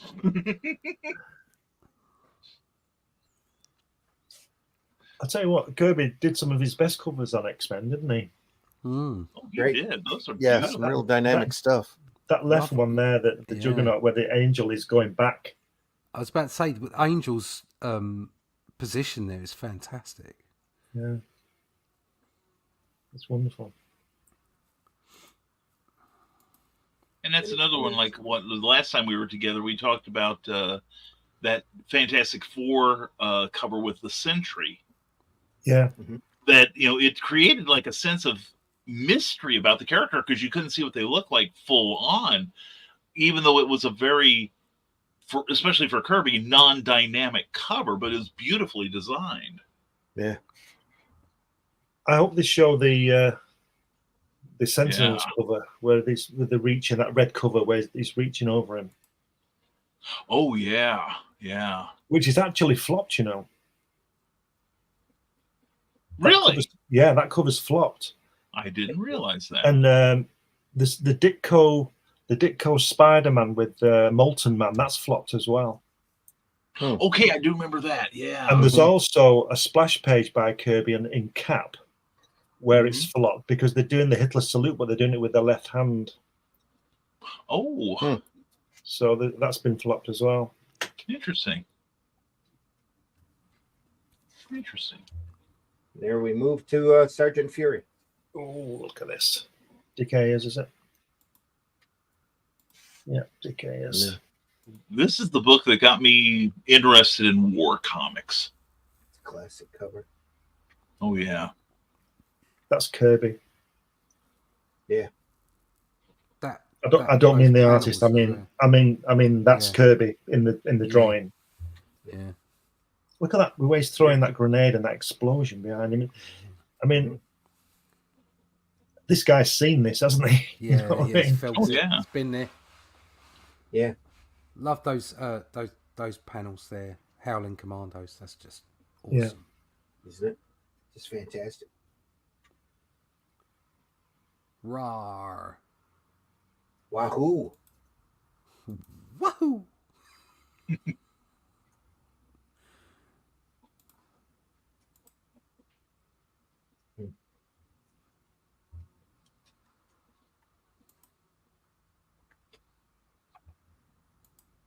That's a great drawing, isn't it? That's a cover, isn't it? Cover drawing. Oh yeah. Look at that bottom three panels there. But get rid of it. All right. And that shows how good Kirby was at expressions. Yeah. You know, Look at his the- eye- look at his Yeah, eyebrows. some- Get credit. oh yeah. Oh man. And he's got his dog tags on as well. It's fantastic. That All right. German. I get the message. Look at him with his scar and his monocle and his cigarette holder. Yeah, it's fantastic, isn't it? Look how really in shape and he really cut there, isn't he? I watched them play football the other night. They all look like that. Yeah. Yeah. It's a shame they can't kick a ball too well. The Germans. The Germans. The Germans, yeah. The Germans, they bombed our chip shop. Yeah. Fangs of the Desert Fox. Look at that. Floating heads. We love them. Yes. Floating head.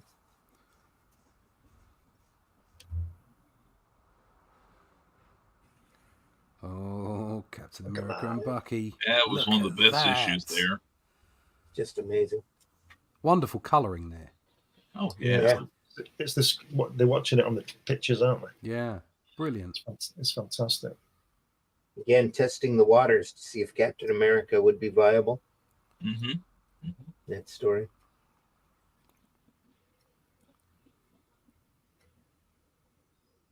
Is that how rich that is? That sort of coming out of World War II and then getting the whole shield thing going and Yeah. beautiful, wonderful, wonderful work.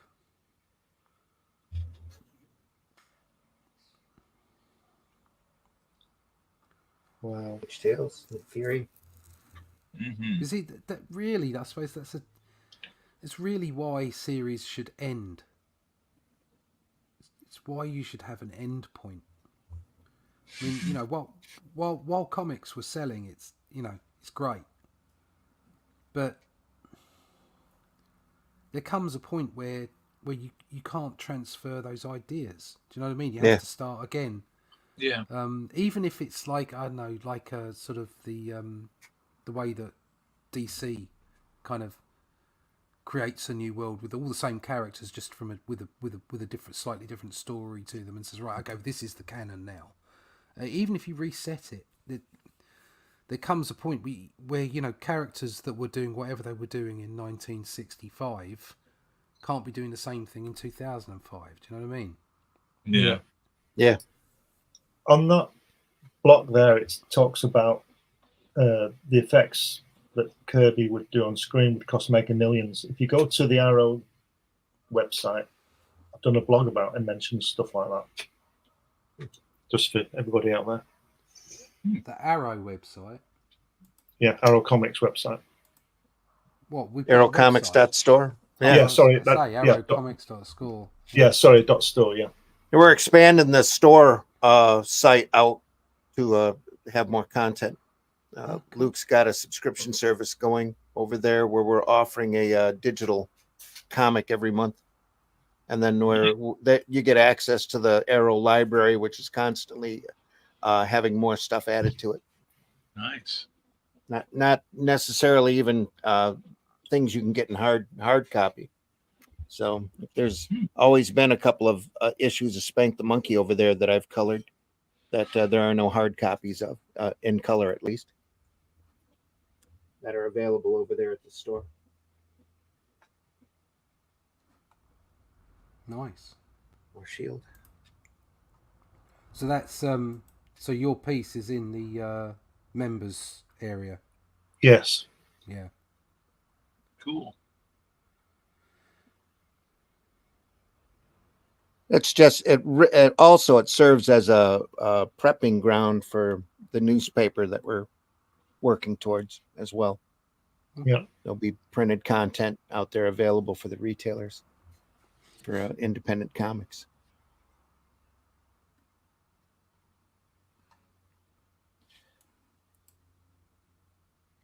Folks out there, if you're enjoying this show, hit that like button. We see you out there already and deeply appreciate you. The chat is also live, at least for another 25 minutes. So it's great. The way they produce a menace as well. You got Fury in that, being molded for LMD. And look at the guy at the bottom. He's saying, "Don't move, Fury. Don't even breathe. The slightest error can cause your death." So you think, "Ooh, this is pretty serious." He's not just having a laugh, but he is still chomping on his cigar while he does it. Yeah. With his nice underpants on. Well, they're just molding his backside right now. So. They thought Captain America had America's ass. Buns of iron. Buns of steel. There you go. It's a first look at the Hydra divisional staff.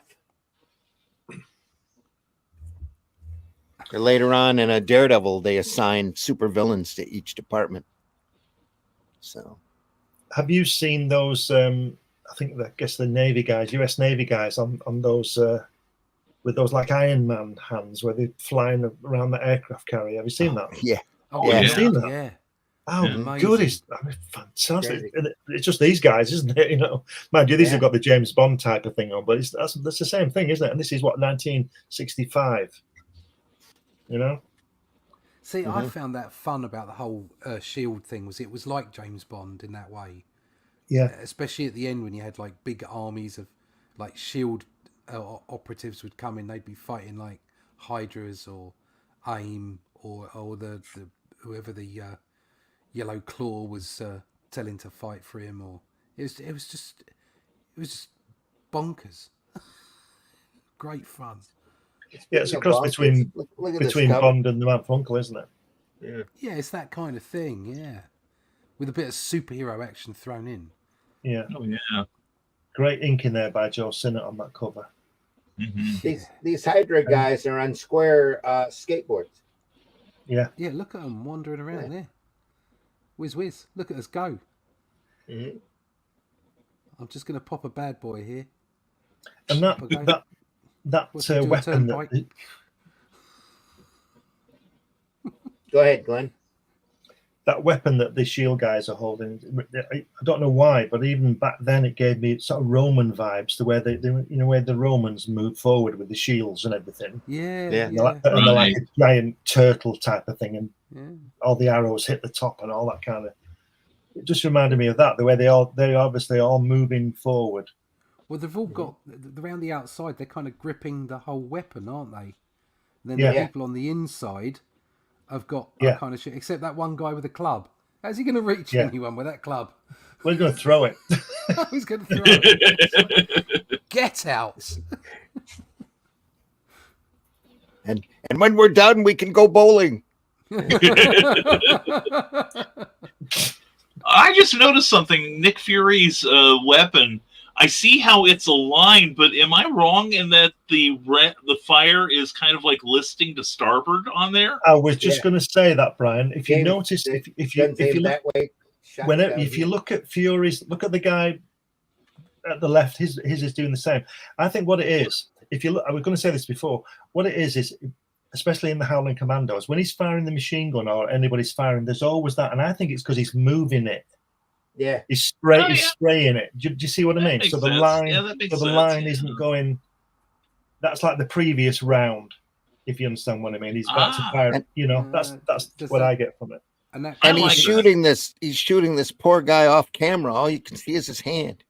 Yeah. Creates some movement. Like, that's right. Yeah, because instantly, what you'd always draw is you'd draw the line coming straight out of the barrel, and you draw a line through the gun so that you knew it was straight.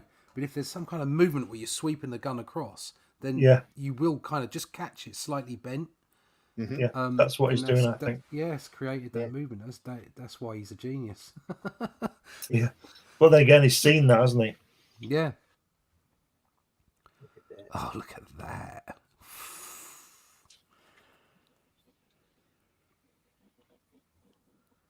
I can't remember where I saw it. I saw a what if tale. And the starting point of it was just a few panels where it said, basically back in the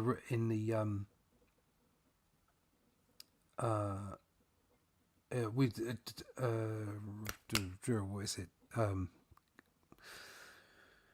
I've forgotten my words now because I've got no brain.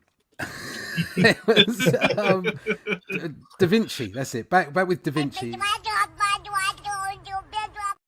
That's exactly what my brain was doing then. Da Vinci's inventions and the stuff that he came up with, they kind of the government of the day got behind it, and then it was suggesting that like we got to the moon really quick. Not straight away, obviously, but basically all our inventions and our advancements were pulled back 100 or 200 years, and what they had Nick Fury on the moon fighting the Nazis in World War II. And it was like it just stuck in me. It's always stuck in my head, and it's just a few panels because it was all it was doing was just laying the grounds for the world that they lived in, so that they could go on and tell the what if story. But that always stuck in my head. It was just so fantastic, and it made these few meandering panels about what if we'd have done this, what if we'd have done that, and then you have this World War II going off on the moon. It was fantastic. That's the kind of imaginary stuff, imaginative stuff that you just really appreciate. Yeah, look at that. I'll tell you something that's quite interesting there. If you look at the right hand, who strikes at shield. Right, yeah, and it says Mickey Demio Inca, and Mickey Demio was Mike Esposito, right? And if you look left, it says Inks Mike Esposito. Mm-hmm. So they've sort of corrected it on the text, but it would be confusing if you didn't know that, because it's Mickey Demio, and that's one of his names he used because he was working at DC, and all that sort of stuff. Like Gene Colan was, what was Gene Colan, Brian? Adam Austin, yeah. When would and Jack Abel was Gary Michaels? Yeah, like you look at Gene Colan and not realize because he had such a distinctive style, you know. When would these books have been? Is this like 70s? No, late 65, 60s? 66. Late Yeah. 60s. Yeah. So Mid-60s. the way they're going, look out 007, here comes. You know, it's so obviously getting off the back of what early 60s would have been Dr. No and Dr. No and From Russia with Love, yeah. From Russia Right. with Love, And then Thunderball. yeah. So Fantastic movies. Fantastic comics. Look at that guy. He's like the guy at Forbidden Planet, isn't he? Love the way up the top left, the way they've got him. He's looking over the shoulder and making the robot work. He knew how it worked. Yeah.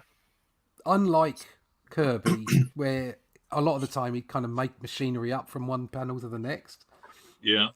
There's a definite continuity between the two images there.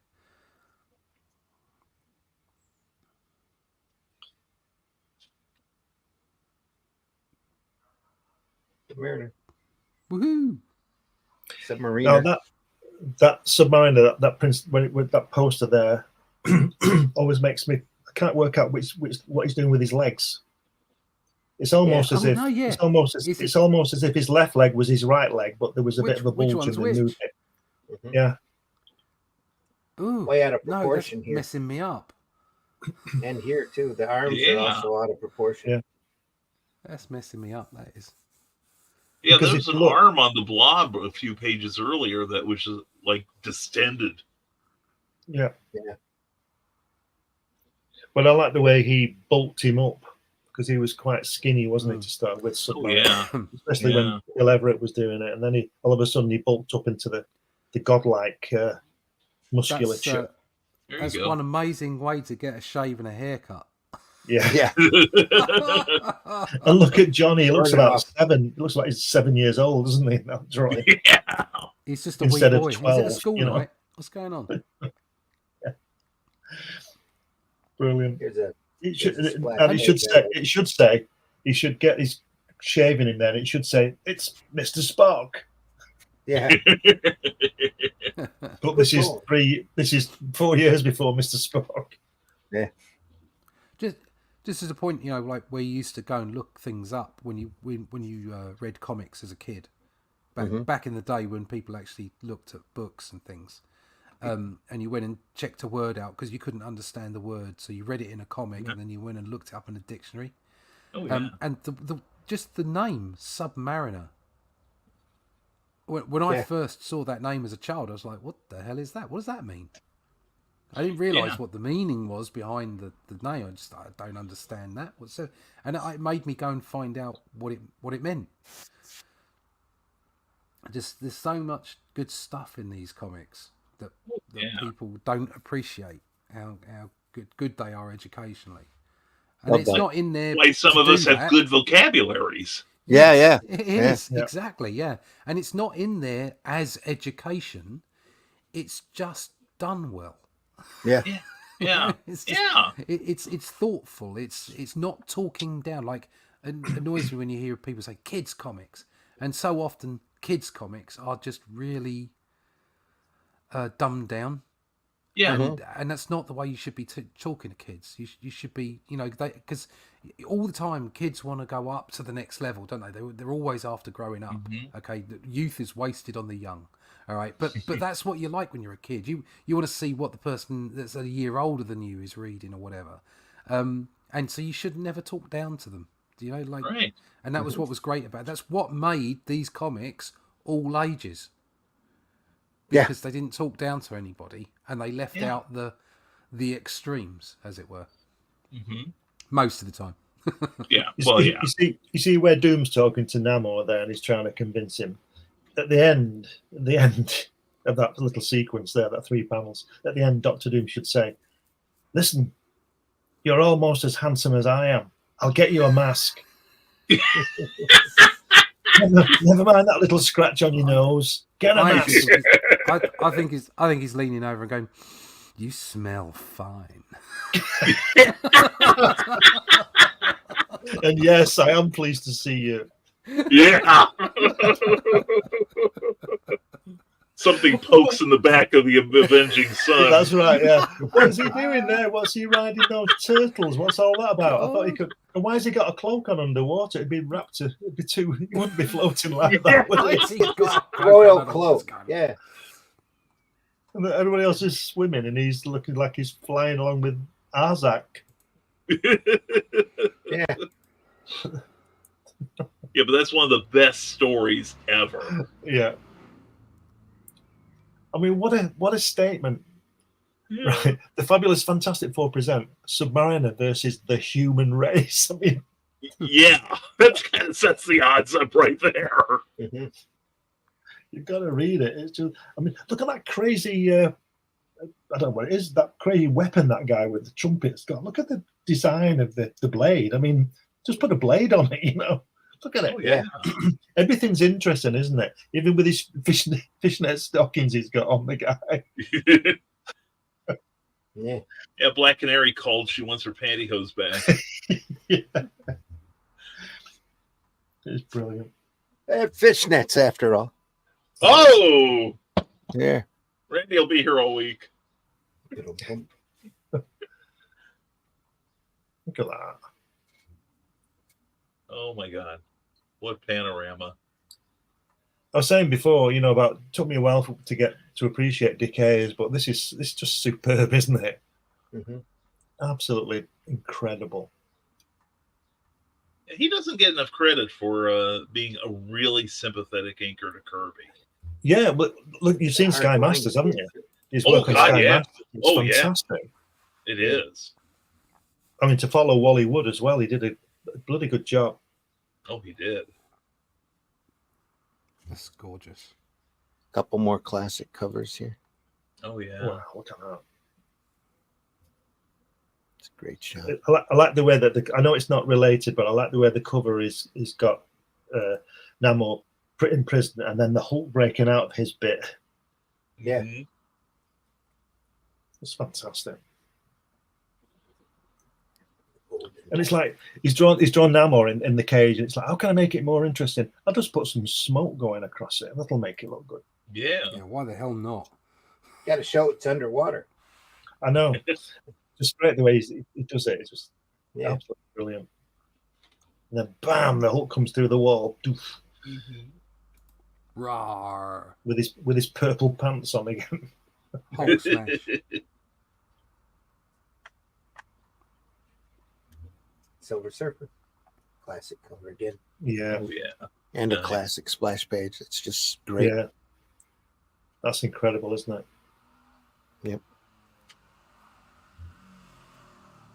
I'll tell you the story of that Fantastic Four 55, didn't I? I'd be 12 or 13 when that came out, and I didn't have a lot of money, and I went to the shop and I saw that, and I didn't have any money to buy it, so it was on the spinner rack, so I put it at the bottom. I took it and put it at the bottom at the back of a pile in the spinner rack, and I had to wait for till the end of the week, about 4 days to go back, and I was convinced it wasn't going to be there, but it was. There it was. So I hid it away from everybody else. I could have just asked the guy to save it for me, but you don't think of those things when you're 12, do you? No. No.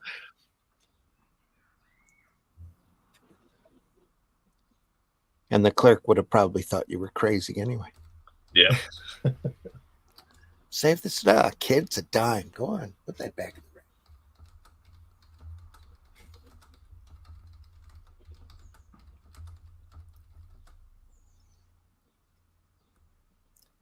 It's one of the things that prompted me to help out the drugstores, that I got to open the new comics. So you didn't have to worry about that. There was a whole group of us there, and we knew who read Spider-Man, who read Captain America, and just handed them off to them.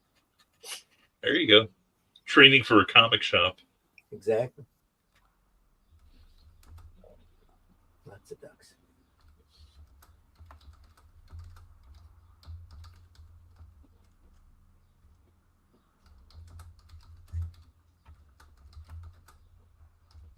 Wow, look at that. Look at that bolt. That's a great panel at the top. It's like you're almost on the board with him, isn't it? Yeah. Oh yeah. Movement. He does not halt. Just the start of Does- his angst here. Yeah. There, that's a great shot. Says a lot.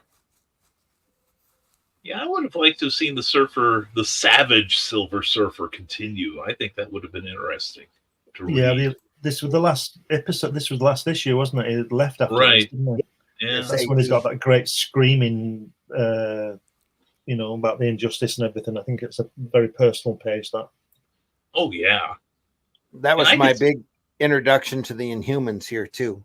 As Yeah. I was a kid, I remember sneaking out on vacation, going into the convenience store and sitting on the wooden floor and reading this book because I knew I couldn't buy it. Folks wouldn't let me have superheroes at the time. Right. But I sat and read this book because it was so weird looking. All the characters are so unusual. It's just crazy good stuff. Oh, yeah. And great Why? inking by Herb Trimpe as well. He Yeah. did a good job, yeah. And I always play in my mind, what if Kirby had stayed with Marvel in 1977? I have a feeling this would have been one of the books that Stan might have said, okay, Jack, you can write this. I don't know about that. I would disagree with that because I think that was the point of him. One of the points of him leaving. That, and I think Could be. I think Lee's ego was seeing this as an opportunity, as Silver Surfer, as a character he could actually write. Mm-hmm. With all of the Shakespearean, personal dialogue working in here. Oh, yeah.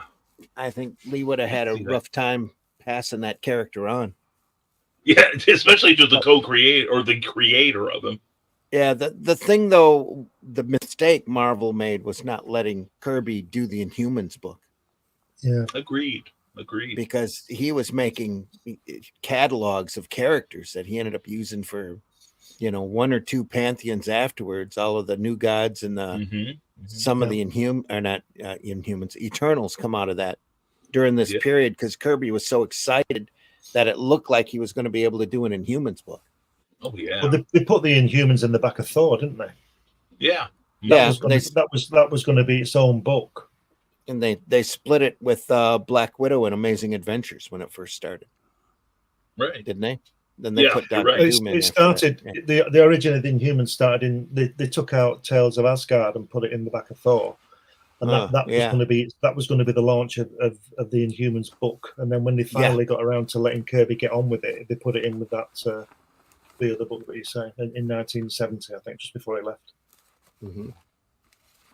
Kazar. Great, that, isn't it? Another classic cover. Oh yeah.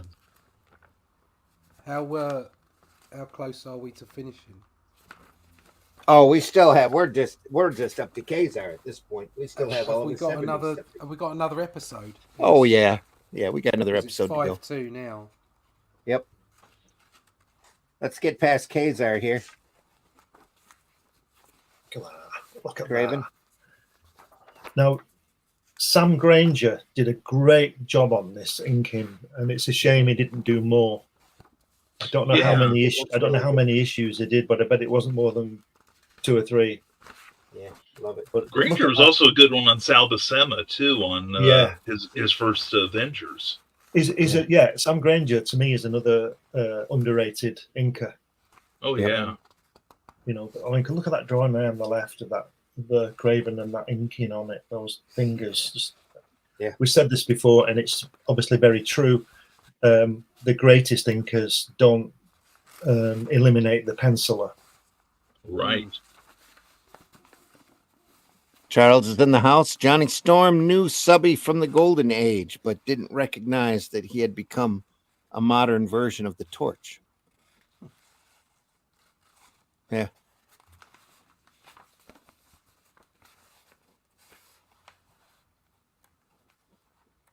Yep, and we'll stop it there. Yeah, go ahead, Glenn. No, I'm just going to say a classic drawing of the Inhumans coming at you, but that's a good place to stop. But we'll look at that next week. That's good. Beautiful. Still got Sam Granger's so good, Yeah. And I always hated Craven the Hunter. I was glad to see Kazar whoop him. I think Craven was always one of those, Spider-Man, here I have injected you with venom, I have used poison gas against you, and now I've dropped a building on you. Wait a minute, you're getting up? How unfair of you! You know. You're no sportsman. Die. Yeah. We've been looking at the Marvel legacy of Jack Kirby. And just got... wasn't this originally going to be a maximum 2 episodes? I'm really glad we're going into a 4th, because I just look at this stuff forever. I figured it'd be 1. But, whenever I pull something out thinking it'll be 1 episode, it turns into 4 or 5. So, yeah. And then I show up and start talking. Oh, God. That's all right. Vaccinated with a phonograph needle. Next time, folks, the Inhumans. Maybe we'll actually work our way up to the Eternals. Never know. Live for hope. Sooner or later. More next week, yeah. folks. Thanks so much for stopping by. Deeply appreciate you being here. We know the majority of our audience is after the fact. We love you there, too.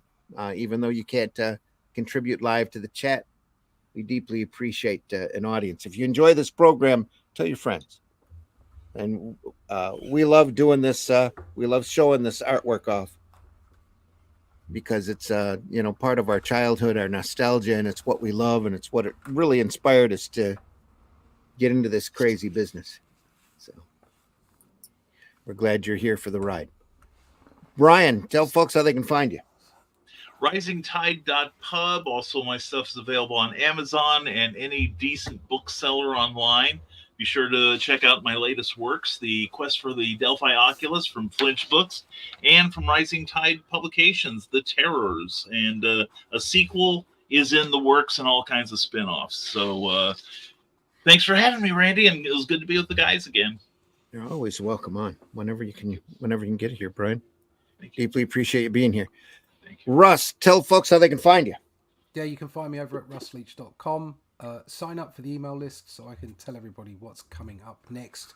Retail versions of this little beauty will be coming soon once the backers have their version, their special version. And then there will be an artisan version on the way. Look out for that.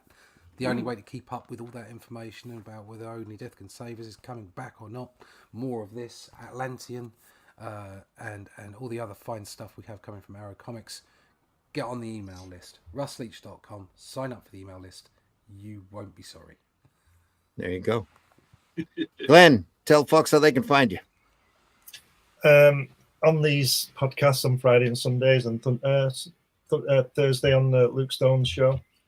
You can find my work on Amazon. I've got 11 books out there, different genres, as I think they call it, different subjects. Yeah, just put my name in Google and you'll find it. You'll also find me in there, so check it out. Another reason to find it, get a big copy of that. But just all over the place, really. Just put my name in the search engine, and I'm sure something will appear. Yeah. That's Glenn with 2 N's and Fleming with 1 M. Certainly is. Yep. Folks, I've been your host, Randy Zimmerman. You can find my work over at arrowcomics.store. You can find such works as let's see here. Not that one. Yeah, HeroBot Zero. It's a nice cartoon robot, lighthearted, fun stuff. Paragon, which is a superhero story. We talked about Superman earlier. This is kind of my version of the of Superman. What if a superpowered character suddenly popped in that could leap tall buildings in a single bound, and only a bursting shell can penetrate their skin. So, also Calico Shard, great fantasy title with fantastic artwork by C. Michael Lanning. And even The Fool, which is kind of my rodeo clown of justice. Right there, guy who fights urban street crime with practical joke weapons and a dumb sense of luck. Folks, we want to thank you again for stopping by. Again, we show this stuff off because we love it. And if there's anything out there that you want us to take a look at, feel free to drop us a line. Add a comment on whatever social platform you catch us on, Facebook, YouTube, wherever. Who knows where we'll be next. So go over there and check us out. We are archived over at the Indie Comics Network, over at the Comic Book Black Belt YouTube channel and at the Randy Zim YouTube channel. And please, wherever you watch us from, leave a like, leave a note, subscribe if you can, whatever site or platform that you catch us on. Any interaction with the site just helps our numbers and our algorithm. Sunday morning, we're going to be taking a look at an oddball DC special issue featuring Plastic Man and the genius of Jack Cole. And if you're not familiar with how great Plastic Man was and the great genius of Jack Cole, make sure you stop by Sunday. This book has got some phenomenal stories in it by an incredibly unique genius, in my opinion, one of the best as when it comes to composition and just imagination. I mean, who'd have thought the stuff he does with Plastic Man is just absolutely crazy. That's going to be on Sunday Funnies, 9 a.m. this Sunday. So make sure you stop by. Next week, more Kirby, more Marvel Kirby, just classic stuff, folks. Yep, keep it coming. And again, catch us on our archives. There's all sorts of George Gatis is in the house. Greetings, all. Hey, George. There, Blue Caesar. Levi says great art and fun discussion. Thank you all. Thanks for stopping by, Levi. We appreciate everybody watching us. Folks, go check out your local retailer as well. Take a look at those boxes that might have a little dust on them, maybe closer to the floor. There's so much great material out there. You don't have to read the modern stuff in order to enjoy comics. There's so much classic material. Hold that up again. Captain Britain. That's great stuff like Captain Britain. Yeah. Is that Larry Lieber, Ross? Yeah, I think so. Yeah. Look at that. Reprints of Fantastic Four in black Just and white. great material. Yeah. Nice. There's just so much stuff out there. This, like, I'm reading these on holiday. Yeah, hang on. I'm gonna blow that up again. Wow. Yeah. I know, it's just amazing, isn't it? Yeah, those Savage Sword gorgeous volumes are stuff. great. Gorgeous. No, Yep. fantastic. It's just so much out there. Go buy it. There's so much. Read. Great stuff, folks. And if you get a chance, if you love comics, tell people you love comics. Tell people what comics that you love reading. Don't be afraid to spread the love out there. There's so much trolling and hatred and drama and stupidity out there on these somewhat so-called social platforms. We need as much positivity as we can get our hands on. That's why we love doing this show. So, and we really want to thank you again for stopping by. You'll see us again Sunday, and then the following Friday again, we'll be back here at 5 a.m. Showing off more comics, showing off more Kirby. So in the meantime, go out there and buy alternative and independent comics, especially ours. There's so much great stuff to be found. Go over to fundmycomic.com. Take a look at that site and some of those campaigns that are over there. Just an incredible variety of stuff. Some really quality work by some incredible people over there. Lots of stuff to be seen. Make sure you swing by aerocomics.store and take a look at all of the offerings over there. Subscribe. We have a subscription service over there for as little as $5 a month. You can have access to our digital library, our ever-growing digital library, I should add. And I'm way behind getting a bunch of stuff to Luke for him to add to that site as well. Wasn't Luke on the Pop XP channel? Was he on there Pardon? last night? I don't know, the Pop XP with Niall I'm Scarlett not sure. and Billy Tucci. I think Maybe. he might have been on there, like talking about Fund My Comic. Fund My Comic? last night. I'm not sure. So if you do Cool. get a chance, that's a great channel, by the way. It is. Niall It Scarlett, is. Pop XP, brilliant channel. Yep.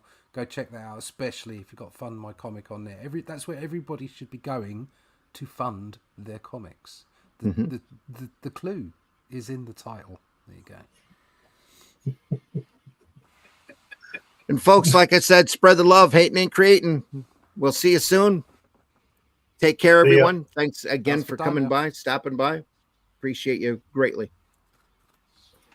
See you then. He said scrolling. Scrolling. Scrolling. Scrolling. Here we are.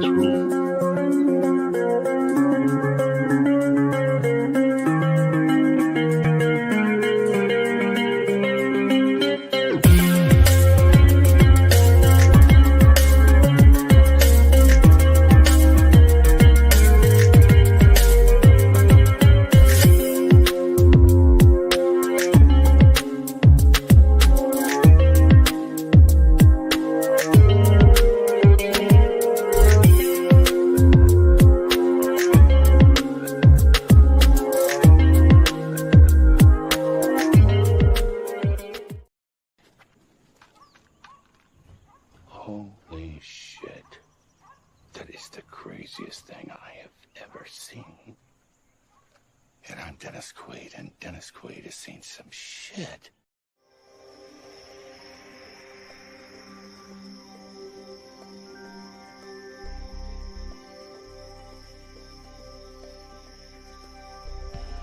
What was that? This is not a charade. We need total concentration.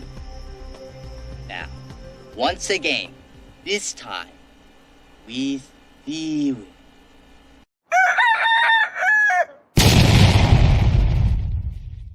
Let's talk about buttered sausage. Talk about buttered sausage, where it comes from, what it does. Why is it doing what it's doing? Get it out of my face. Buttered sausage. It's not my jam. I don't buy jam. I buy honey, and I kiss it on the lips. Taste the biscuit. Taste the goodness of the biscuit.